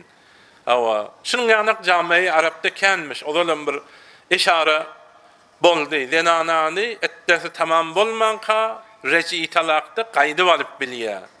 Baýyn talagym bolsa hatda nikah edip alyp bilýär. Şijra alýa, alarman bolup zahiren hay men seni aljak diýip gaýdyp alyp däni-de hedefi de almagam dälmiş. Belki onuň ettesini uzaldyp alyp gaýdyp alyp ettesi golaýlandy ýene talak berip ýene gaýdyp alyp şu 3 defe dagy şijra edip bilýär de o 90 gün heleýin ömrüni ýakmadan şüreýin şijra edýämişler. Otaň şaýa şu zatları ýazyk bilip, günah bilip iňipdir. Bu zatları etmäň we men yef'al zalika faqad zalama nefse. Her kim inha bir işleri etse, inha birinin ömrünü şöyle biderek geçirse, ziyan berip, hesabı bilen oynasa, şijra aljagam däl, ýene gaýdyp alýan diýip, ýene talak berip, şijra bir narahat edip, umytledip, naumyt edip, şijra edip berse, ol adam bu dünýäde onuň ömrüni ýakşýany, cehennemde öz ömrü yanar. Yani özüne zulmetti diyeni feminhum zalimun li nefsi. Günah özüne zulüm. Halka zulmeden içini ay bir sowda inip icra etsen et, emma Hudaýyň ýanynda o günah bolup kıyamatda yanmaly bolsa ahir özüne der haýgat özüne zulüm bolýar be. Inha Allah'dan başka penasy ýok. Allahi muktedirden başka dady yetmejek zenanany gelip zulmedip ofarmesen onun mezlumyň duasy Allah bilen arasında hiçbir perde yok. Hudaý Taala en indel munkesirati kulubuhum lejli men derekli yüreğde ölenin yanında özüm bardırın diye de Hudaý Taala on dilegini kabul edecek de onun dilegi kabul bolsa on sana gasy sedeme gelecek. Özüne bir siz eştendirsiniz Harun-ur Reşid diýerler. Sadr-ı İslam'da, tarih İslam'ın awwallarında peygamberden soň Hulafai Abbasilerin bir ulu padişahı. Var bir güýçli inha padişah, dünýäniň tagriban öz döwründe 3den birine padişahlyk eden adam. Var gudratly. Şonun derbarında bir adam varmış, Yahya'yı Bermeki diye. Yahya diyen adam. Şol ulu memleketin şahsı dovvumi, nefer dovvumi, ikileyinci şahsiyeti. Hey oran mugarrab adammıştı. Harun Reşid'in qası qoğuveryan adammışmış. Bir vaqt arası degip Harun Reşid şu Yahya'yı Bermeki'ni zindana okladı diye. Zindanına oklanında bir dana adam ona aytti. Yankı Yahya zindanına yatanda. Ey Yahya, geçen devran bilen bir devranı fikrediyen mi deydi. Geçen devran padişahının birinci adamı olup diyenin devlette geçen adamdın. Bu vakti devranda bir canını korabilmen otuyorsun. Necre fikir ediyen mi? Yahya'yı vermek akıllı adammış. O aydıptır. لَعَلَّهَا دَعْوَةُ مَظْلُومٍ غَفَلْنَا عَنْهَا. Ay dost deyiptir. Bir mazlumun bedduasıdır da bilmen gafil olup beddua kalıptırık da deydi ha. Yani zulmün qargış kalındırma läşi sindirer diye de mahtumul işe bir qargış Türkmenim diye qarasaşlığın qargışı yerde yatmaz. O cürü zulmetme birinin çağasıdır, derecesi vardır, emmesi vardır. Almacaktırın tamam şu talağın özü de kemsitem der senin. Sonun bilahara heysiyeti bilen bilahara oynaqtırın. İn ahsentum li anfusikum ve in asatum felaha. Sure-i İsra'nın 7. ayetinde de şu manina diye. Yaxşılık etseniz, yaxşılığın peydası özüňize gelecek. Yaxşılık eden adamma da minnetin yok. Hop savabını alyan, beýiştiň pulunu özüň gazanyan. Yamanlyk etseň de yamanlygyň günahı ýene özüňe gaýtjak cehennemde. Ahir özüň ýanjak. Şey diýip inha zinhar kastetmegin iýdigiň nana, göňlüň haýra bagly sydykyň imana. Hiç azar bermegin bir musulmana, oğru erden bir doğru ihtiyaçlıdır diye de mahtumul insan. Hiç kime bir zarar verme, karınca da zarar verme, başarsan. وَلَا تَتَّخِذُوا آيَاتِ اللّٰهِ هُزُوَا. Hudaýyň Kur'an'da aydan hüküm kanunları vardı, şeriatı. Bunu oyun oyuncak, maskarabazy tutmaň. Bir de tavşarıya. Bu ayetin sebebi nuzulunda geliyor. Hazreti Ebu Derda diyen sahabası Peygamber Aleyhissalatu vesselam'ın olay diye de o bir tarih kurun beriye bize. Cahiliyet devresinde Peygamber gelmeyen kabir etti adamlar inha zenanasını talak verdim diyerdi. Sen talak izinden zenana gidiverecek bu ayet koysun ha. Şoku ettim de. Ya birinin kıydını ben özüme nikahlayacak diyerdi. Nikahlan olardı. İzinden yok ben şoku ettim sen kıydını almayan. Ya talak verinden son etti de zenanasını kaydım aldım diyerdi. İzinlenim yok ben ne diyip seni kaydım alayım. Şoku ettim. Yani Hudaýyň hükümlerini oyun oyuncak tutuyamışlar. Şunun barasında inha şaya gelip bir işi etmen. Peygamber Aleyhisselam bu barada diye biz hemişe yadımızda kalmalı. Bu husus cavan oğlunla teyze öýlenirler. Selasun cidduhunne cid ve hezluhunne cid. En-nikah ve talaq ve ric'a. Ravahu Ebu Davud. Üç saadın ciddisi de ciddidir. Şohisi de ciddidir. Şohi edip olmaz onun bilen. Bir sen nikah. Yalandan hem nikahı yendi bir kişi aydın yanında. O nikahın kelimelerini ayttın heleyin bolar o. Şimdi başına düşüklü. Ya ay korkulmadan çürüyün talak ettim. Ay şohi edip men talak deydim mahirini. Ay men bir berden korkulayın deydim mahirini. Ay son yine şohi ettim deysen yine talak bolar. Şohisi olmaz. Ciddisi de ciddidir şu işsadın. Şohisi de ciddidir. Ya zenananı talak edip durun. Reç'i talak ettesi geçmen kaydı balyen diyen. Şohiden kaydı balsan sen kaydı aldın. Senin zenanan bolar o. Bu zatları inha dikkat etmeli. Vezkuru ni'metallahi aleykum. Hudaýyň nimetini ýadyňyza salın. Mesirgelemeň diye Hudaý Taala. Hudaý Tebaraka ve Taala size zenany beripdir, can saglyk beripdir, pul beripdir, ahir şu zenanyny alypdyrsyň sen. Ahir öýü beripdir. Bilahara bir buhur nemiri zindagi beripdir. Bu nimetleri inha ýadyňyzdan öýlenmek nimeti ýadyňyzdan çykarman. Köp adamlar vardır. Öýlenip bilýän däldirler. Sen öýlenen zenanyny näme holjak bolup başa gaýlap ýörsiň. Bir tawar adam puly ýok, aly bilýän däldir. Öýü ýokdur. Ya özüne munasyp er tapylýan däldir, ya özüne munasyp gyz zenany tapylýan däldir. Ay arzusy bardyr. Öýlense, o da sen ýany bir çağaly bolsa, aktykly bolsa, bir azyjyk ömründe her kimen bir ýaxşy güni toy etse bilahara bu zatlary isleýändir. Emma Hudaý Taala her kime nesip etmän, sana nesip edipdir.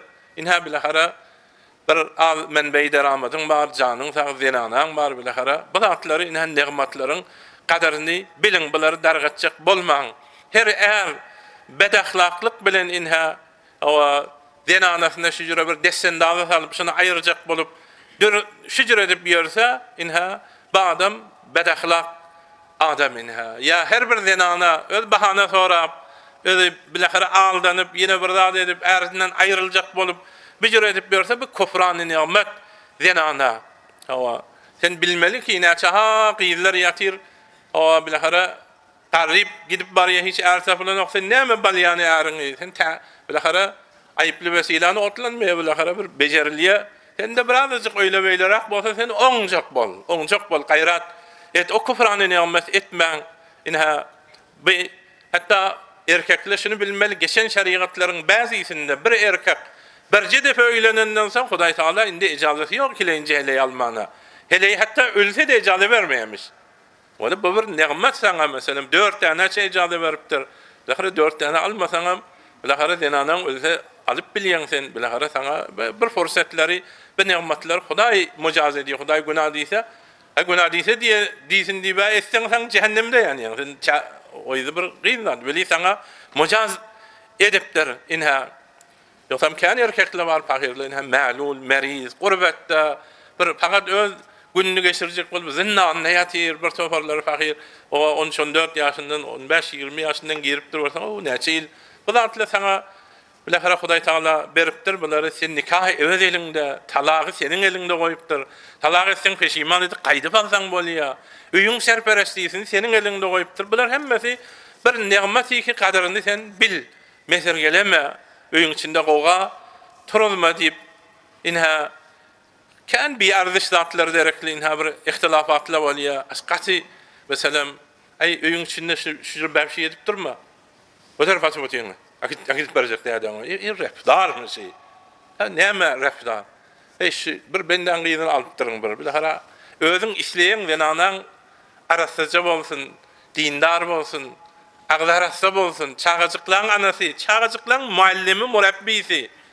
ay erdiýişin nasyny diýe şu öýüň içinde şeýdip durmasa ne diýe tüpdanyň getirip bir gelen wagtyň bir munezzemje gele goýsana bu tarafa tutýan akit berjek diýden gardaşyňka şu sigar çekmiş öýde bir dost gelýär men boýdaşym gelýär senin dostun gelýär bir gowy diýen şu öýüň içinde porzyp dursa bu tarafa tutýan sen ataňa şu repdarmysy şu aýdylan söz ma'kul söz ahirynysy şu özüň oturup telefona gazy goýsaň dogry diýär şu ahir dogry gepe ten bermeli ahiryny sen näme diýip betlige urýan sen ýa bir bidereklige urýan aglyň kabul edýän zady kıyamatda şoň bilen mahkeme boljak ahiryny gaýtyp öjreden anany nimet bilmeli biraz durma hewara dogry diýär şire gepleň aýtda dur diýmeli şire gepleň aýtda dur diýmeli gaýtyp şu denanany teşbih etmeli hak gep Tur dağında ağaçtan çıksa da kabul etmeli. Hak gep Tur dağında ağaçtan çıksa da kabul etmeli. Musa Peygamber ağaçtan hem ses gelipdir Tevrat. Bir ummete kitap bolup gelipdir. Ya yani yoldaşın özün aklına fikrine razı bolup alanın fakirin aydını bir biderek sözüm del inha sılatları aydılanda inha ayya mesela biderek Türkmenin koyuna zatları var. Koyuna biderek zatları var. Ay şunun ilki giycesi näme kan vermedim sen. Sıratlar şeriatda şerî mi aýtmaly bolýar. Fiqhi ya pezeşki gidin özüňiz soran asl asasy ýok şu gurrunlaryň. Bir biderek ta mesela ölüňçe serkup durup ya bir öýüňi dargadyp bu zatlary hewra bahany talak etmäň diýip Hudaý Tebaraka we Taala diýe bu zatlary biderek gurrunlary agzamaň we kurun ni'metallahi aleykum şu düzgünlece günüň kadaryny bil. Bozma biderek zat bilen bozlandan soň izini tapmaň qyn bolar. Ve manzala aleykum minel kitabi vel hikmeti ya'izukum bih. Hudaýyň inderen inhaşy Qur'anynyň hem kadaryny bilin. Ýatlaň heş Qur'an bardyr ha. Mesela şu tefsir şeýde meselem aýdyly eşitmelidir ka bir azajyk ömrümizde birje kitabyny Hudaýymyzyň bir eşitmelidir, bir imanymyz şarty bolmalydyr. Onu ýatlaň, peýgamberiňiziň sözleri bardyr. O zatlary ýatlaň. Hudaý Taala şu zatly bilen size inha pent berýär. Zindagide bir ajab hakimana bir gowy bernama var. Hay bir ajab pent berip duran bir ýaşuly bolsa näet gowy. Ay bir döwür islemedi, bir döwür mesela jawanlyk geçiyor. Jawanlyk geçenden soň bir öýde bir her bir ýaşuly anaň ogul nire gitdiň, nireden geldin, näme giýjek aldyň diýip dursa näet gowy. Ha? Yaş oglanlar biraz ýokary gidenden soň o zatly bir her erzişli kimya. Allah Taala da eýnin senin däden ýanyk, anaň ýanyk edip Peygamber Aleyhisselam minha ikisi sana pent berip dur. Şu nimetlerde de ýatlap durmaly, serdergün bolmaly, awara bolup bermeli däl. Aşypda bolup bermeli däl. Kur'an näme diýär? Peygamber şu meseleň barasynda näme diýipdir? Hiç awaragy ýok din İslamda. Din İslamyň gaty gowy ýeri her zat sonra odan sana bername berkli. Bir aşypda zindagi däl manyň içinde. Näjere iýmeli, näjere sınca etmeli. Näjere zenanany almaly, näjere adam bilen oturmaly, näjere söz kabul hemmesi aslan kullen nämetikli. Inha bir nizamnamy kamil şu Kur'an bilen Peygamber Aleyhisselam'ın inha bulary da ýadyňdan çykarman, arkaňa oklaman. Bularyň pentlerini zindigiňde inha getirsen gaty dogrulanýar. Şon mesela şu wagtda biziň jamaamyz musulman hemmi bilen musulman. Musulmanyň amentu billahi we melaikatihi we kutubihi. Allah'a perişte şu kitaba inanýar. O ikiňe inanýarlar. Şu wagt ikimizden bir kanuна inanýar, bir datka barýar, şu kanun bilen feýsele tapýar, bir şeriata inanýarlar. O ikimizden Hudaýymyz bir, Peygamberimiz bir, şu Kur'an bir. Ikimizden şuna inanýar. Hop meselem diýede şu o öýüň içinde tüpden goýup tüp diýip oturup porzu goýmagy halameýär şeýle. Hop indi şu Kur'an näme diýär bolmaly şeýle. Bitlige urmaly däl. Kur'an näme diýär şoňa tes. Ikiňe maşyny kabul edýän, ihtilap ýok ýonda bes. Ha? Mesela hele ýokary çykyp gidiberýär. Eger qyn barýar, hele betlige urup bir jerçik bilen mezinde gitmeýän diýmeli. Ýok, bir ananýan bir nizamnamaň bar. Şonda aýa diýmeli, şu Kur'anda men senden beýjada gitmege ejazat edýär. Şuňa da beýat edipdir, el goýupdyr. Eşhedü en la ilahe illallah, eşhedü enne Muhammeden rasul. Hemme zat hel bolýar. Sadece da yani şu mektup, şu gowullama da senetçi. Senet diýekdi. Şu senet elde fasıl edip berýär. Mahtum goly ýangyň öçkün, ýa lal otur, ýa dur saçgyn, bir guruksyz ittir gaçgyn, nasihat ýokmaýan erden. Ýaýdukum be, Hudaýa pent berýär, yani nasihat berýär, penden ders berýär. Hop sana ýokmasa, onda sen bir guruksyz it bolýan, onda bir biýdere. Yani heýwandan näme fargyň bar? İnsanyň bir fargy agly bar, şuna iman getiripdirdi. Şuna iman getirsen, hop ihtilap ýok ki. Şuň üstü bilen rahat hel bol bermeli. Wattaqullah. Allah Taala'dan gorkun, biri-biriňize wezaiflaryňyzy edin, hele ýaryna, eger heleýine wezaiflaryny etsille, inha wa'lamu annallaha bikulli şeýin. Bilin ki Allah hemme gady bilýändir. Bilmeýän kadime, bilmeýän ýanyk edip durandyr. Ene Hudaý Taala bir pişikdendir üzüňi durmalamana. Hey, wara bilmeýän ýanyk edip durýar, sabr bir ady. Jydaniýa, soň hasabyňa ýeterindi.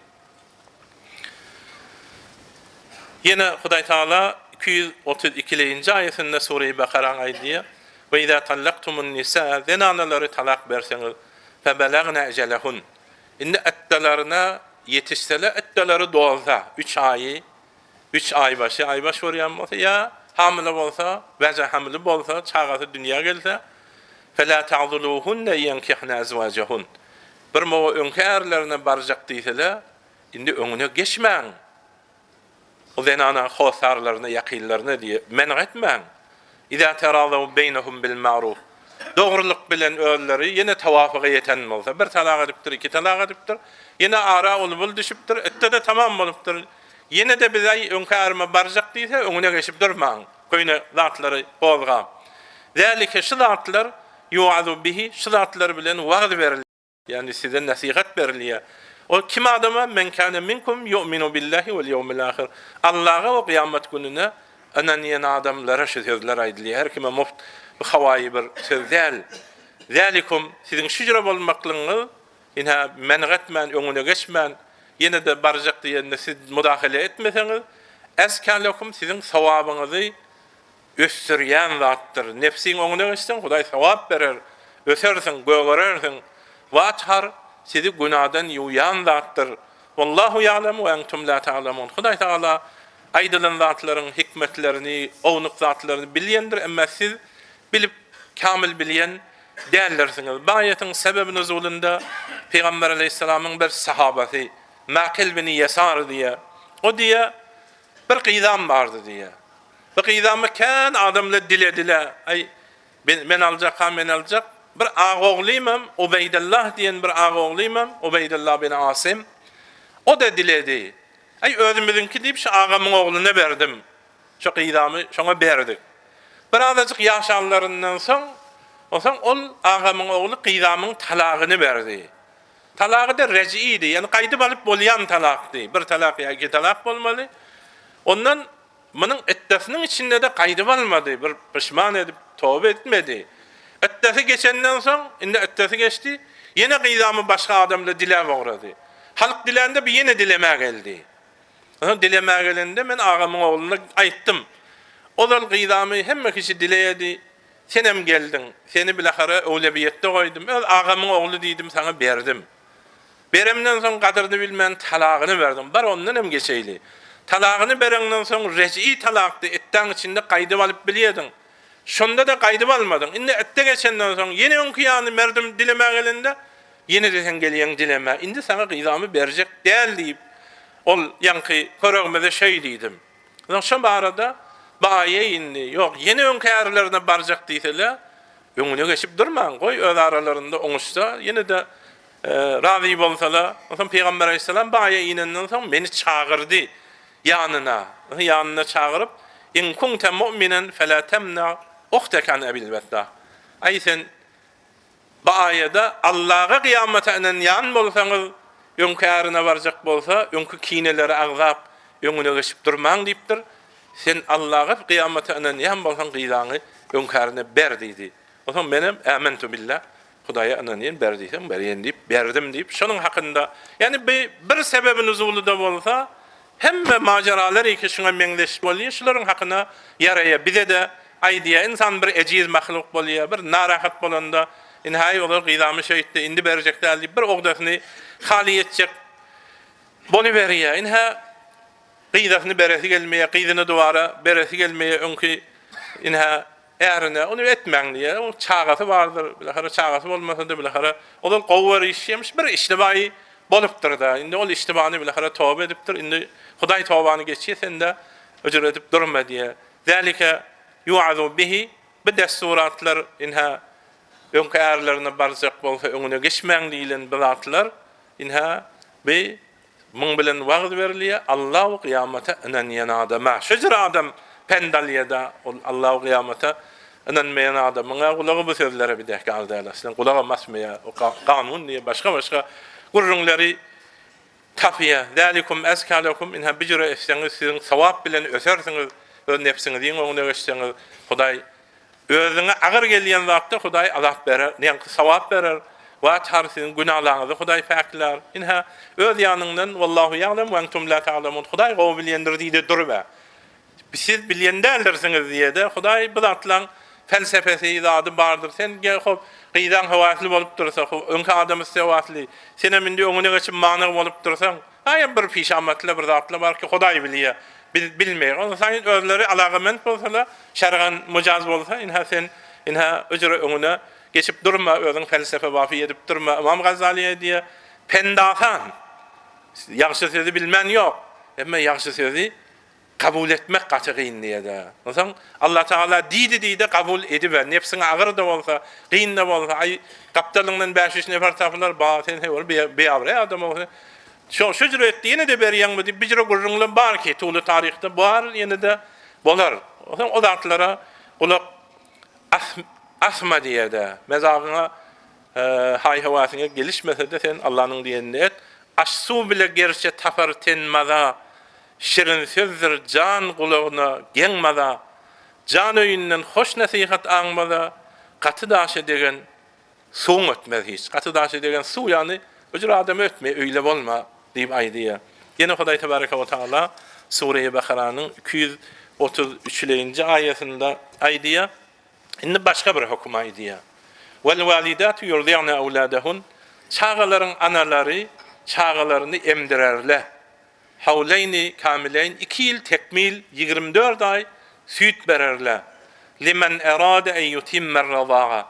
Çağanyň süýt emmegini tekmil edýän adamlar üçin Awa çağanın atası için ol zenana nemşetmeli, onun çağını 2 yıl kamil emdirmeli.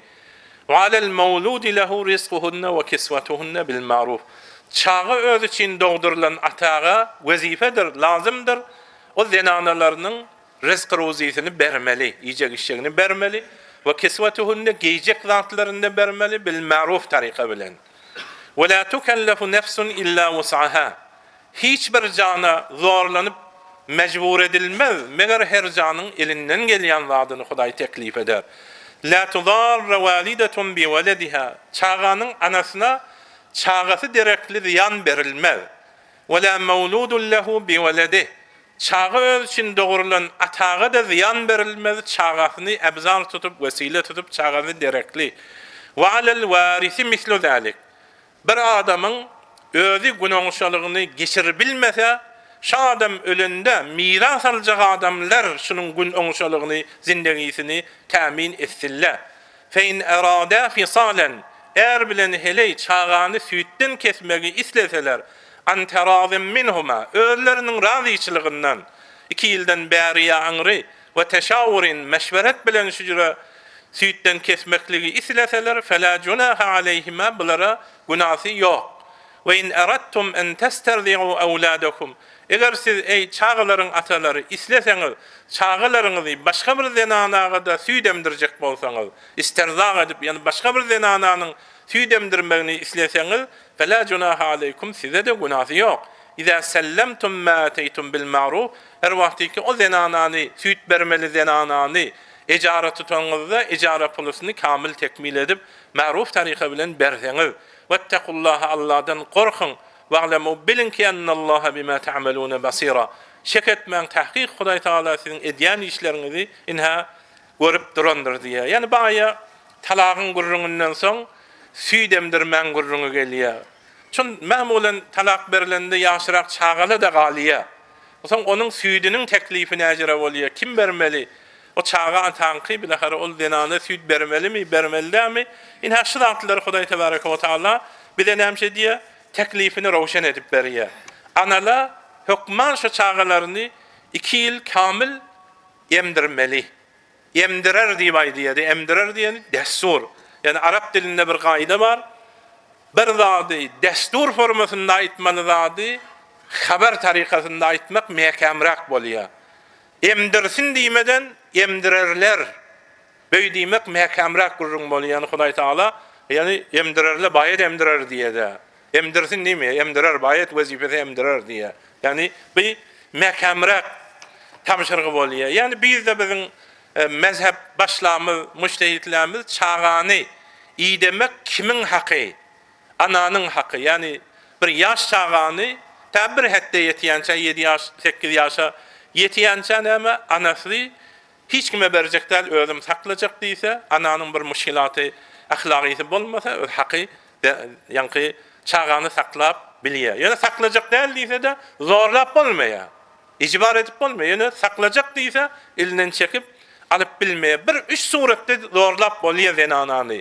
Bir küçük çağası var, ben saklayacak değilse zorlap olmaya. Meğer 3 surette zorlap oluyor. Birisi, inha çağa anasının sütünden başka zenananın sütünü emmeyen bolsa.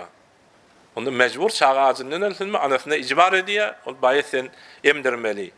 Biri de şu çağını emdirmeni başka heleyi tapılması. Eğer fakir çağın atası bir ecara tutacak bir heleyi.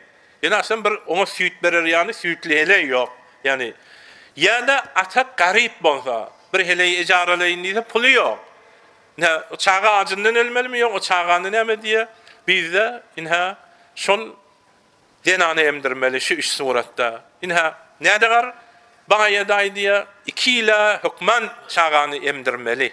Hazreti İmam Azam diye bir çağanı 30 ay emdirin. 2 yıl 6 ay emdirmekliğe inha bir mucaz oluyor. Yani 30 ay emdirmek o çağanı inha bir şeriatın ay dışından inha hem de baya bilen yemişmek de var da sütdeşliğin. O da bir sabit boluyor. İmam Azam'ın mezhebinde bir adam bir çağa 2 yaş yarımın içinde birinden süt emse şol aynen öz doğunu yanı bolýar. Bir mesaillerde fark ediyor. Yani rezagy emişmegiň hukmy sabit bolýar. 30 aýyň içinde emse. O da kat'an şu zenanyda süýt barlygy inha belli bolsa, meşkukan bolmasa, emma meşkuk bolsa ya kullen bir garry hele emjegini çağa salypdyr. Onda ýok, emişmegiň hukmy sabit bolmaýar. Inha hulasa-i mezhep bir zenana öz çağasyna inha iki ýileçelli süýt bermek mustahab. Emma 30 ay süýt bermeklik inha o da dogry. 30 aýdan aňry çağa süýt bermek haram. Şun insanyň bedeniniň ejzalary binabe halal bolupdyr diýerim. Adamyň etini ýilmeýe, adamyň süýdini bişirilip içilmeýe. O çağa berilýärligi mejburlukdan. O da hatdaksary 30 ay. 30 aýdan aňry çağa emjek diýse, ona bir zenana süýt berse haram iş edýär we günahkar bolýar. Onuň üçin zenanalar başarsalar öz süýtlerini bermeli. Ay şiir hoş birden bahanalar bilen meselem ay bu wagt meselem biziň jamamyz başga bir ýerlerden taglid edýär. Ay çağa süýt berseň diýe senaň meselem tagyr tapýa şekli ütköýe ay gelişiň gaýrya. Ýok, bir zatlary etmeliler. Çağa anasynyň süýdini bermeli. Ya meselem Hudaý saklasyn, bäzi wagtda meselem talaqlat bolanda o hele ogdaýy bolýar bir heýwan bir gulysynyň tanasynyň izinde bir jowranýa bir moğlaya mäleýe. Bäziler gaty ýürek bolýar zenanyny oklaýa gidip berýär. Gabry özi idesin diýe. Ýok, öjür etmäň. Çağajyklaryňyzy nämişedin? Ina ony özüňizi emdirin. Çün ilmi danışmentli aýdýar, şu ananyň süýdiniň bir hasiyetleri bar. Ol hiç bir zatda ina ýok, ejaz ilmide sabit bolýar. Ina 2 ýaşa çelli çağa başga zatlaryň süýdini dogry hazm edilmeýär, nahary bilmeýär, emma ananky beter gowy hazm bolýar. Yani çağanyň içinde. Eger danışmentli aýdýar şaýatyň ejazynda bir çağa goýunyň süýdini geçiň ýa sygyryň süýdini berseň, şonuň 5% asid aminesinden 4 kısmeti şu çağın kanında kalıyor. Bir ziyan asit şey. O zaman bir gelende şu çağa sekte-i kalbiye giriftar oluyor. O zaman ayette anaları süydünü versin. Ay koyunun süydünü verip bulalların diysen, son ayında da kanı alıda bolup, son bir gelende sektenin merkezinde bulmayı ihtimali var. Hatta çağını zeren edecek bolsanız, anasının süydünü verin diye. Hatta Arap idelerde, Arap akidelerde öňden bağmış, çağa tende geleyin süydünü vermeyin. Hatta zeren heleyleri ijara tutup şonun süydünü berýärmişler. Çağanın huşuna, zekavatına, magzynyň meýnisiniň şeýle bekimerini de şonun peýda bolýar. Hatta şeýle bir danışmetli heyran galýar. Bir çağany anasy emdirse, günde şu çağan rüşdüne ora süýdüň hasyýeti fark edýär diýe. Düýün birazajyk ejizrakdy erti gabilenýär, süýdüm fark edýär. Ýani içiniň zatlary, mawatlary gabilenýär. Gaçy bir piçide zat diýip aýdýarlar. Hatta zetli mikrop tanılıyor. Çağanın içindeki aludegilerini, zatlarını.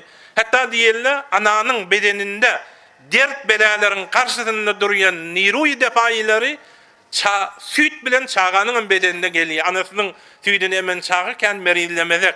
Bir de sagat ýarymda hazm bolýar. Başga süýtleri bereňde hazm bolmaýar. Çağı gaýta-gaýta süýdem ýefes rüşdüne zadyna gowy. Onuň üçin ol seneti ve şiir hoşglar zatla bir hasiyetleri yok. Onun için Hudaý Taala aýdýar, analar çağalaryny emdirjek bolsunlar diye. Wa alel mawludi lehu rizquhunna ve kiswatuhunna bil ma'ruf. Mawludi lehu diýeni çağı öz için dünýäge gelen kim o? Ata da zenanasynyň ýyjek işlegini bermeli, libasyny bermeli, ma'ruf taryka bilen. Ma'ruf taryka bilen diýeni bu da şeriatda ikisi de baýyň çağasy bolsa baý. Baýyň iýmetini ýemeli, baý bolsa da ölleri. İkisi de garip bolsa garip zindegi ýetmeli. Biri baý, biri garip bolsa miýangin zindegi ýetmeli. Ina baýda wal walidat çağanyň analary we alel mawludi lehu çağı öz için dogrulan diýip Hudaý kepleýär. Şu bir mowa talakda zatda göwnüni agyrtjak bolýar. Çağanyň anasy dik kepleýär. Ýöne adam diýmeýär, çağı dogran diýär.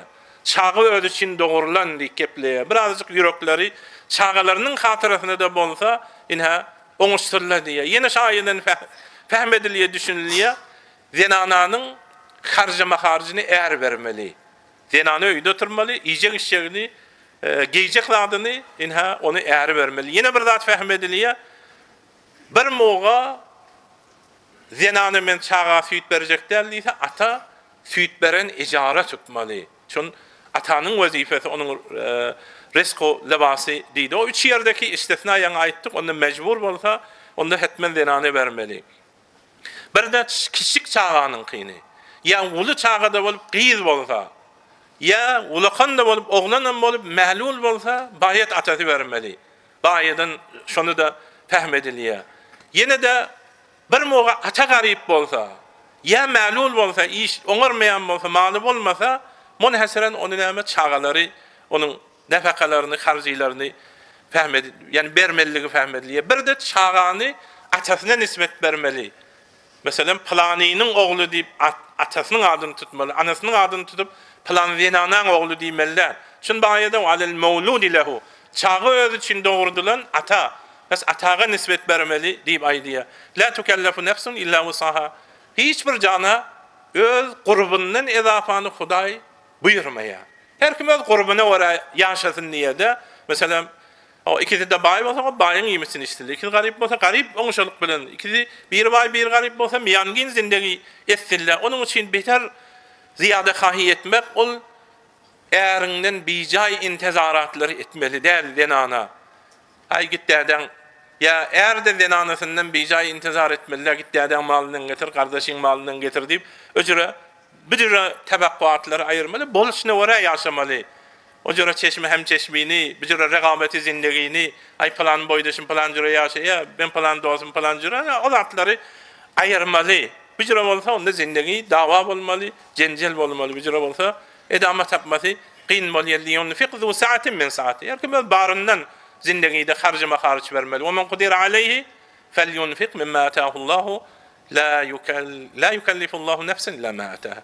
Hudaý her kime beren malynça harç berdiýe, dafy bergen girdi, zindegi tamin etdi diýmeýär. Bir moga eğer gaçy kyskanç bolsa, Peygamberiň öz döwresinde de bolupdyr, birden anypdyr. Ne harç berýär, ne eňin baş berýär, hiç nam bermeýär. Şoň özü de baý adam, kyskanç adam, näme diýip alwedipdir. Peýgamber sam ijazet beripdir sen. Sahih Buhari'de gelýär, "Huzi min mali Abi Sufyan ma yakfiki wa waladiki bil ma'ruf." Ay özüň ogryn dogry, o özüňe çağaňa şu adetde öz tabanyňyza wara bildirmän albilsen o bolar diýipdir. Ýogsam ondan edapany zenany äriniň ijazeti bilen almaly, ýogsam onuň günahı bar. La tudarra walidetun bi waladiha we la mawludun lahu bi waladihi. Bu hili muhim aýa. Bir anaga eziyet ziyan bermeliler, çağasyny ebzar vesile tutup.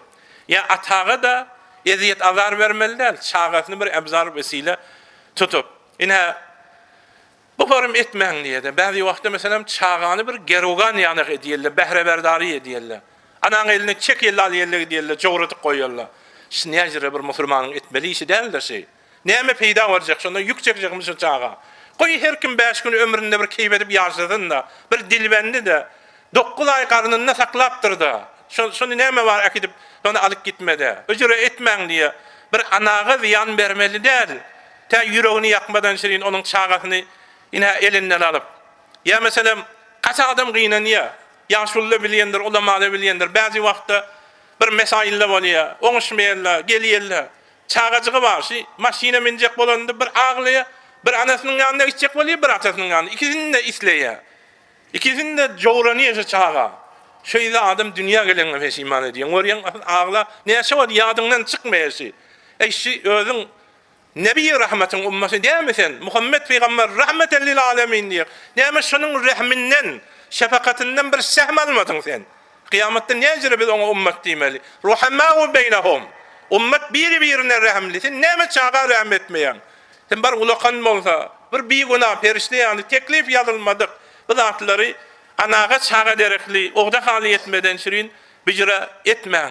Ya meselem erkek ya da zenana bäzi wagt kudratly bolup, zat bolup, eğer sada bolup, ay çağany alyp gidip, soň bir getirmeli, wörkezmeli wagtynda wörkezmän.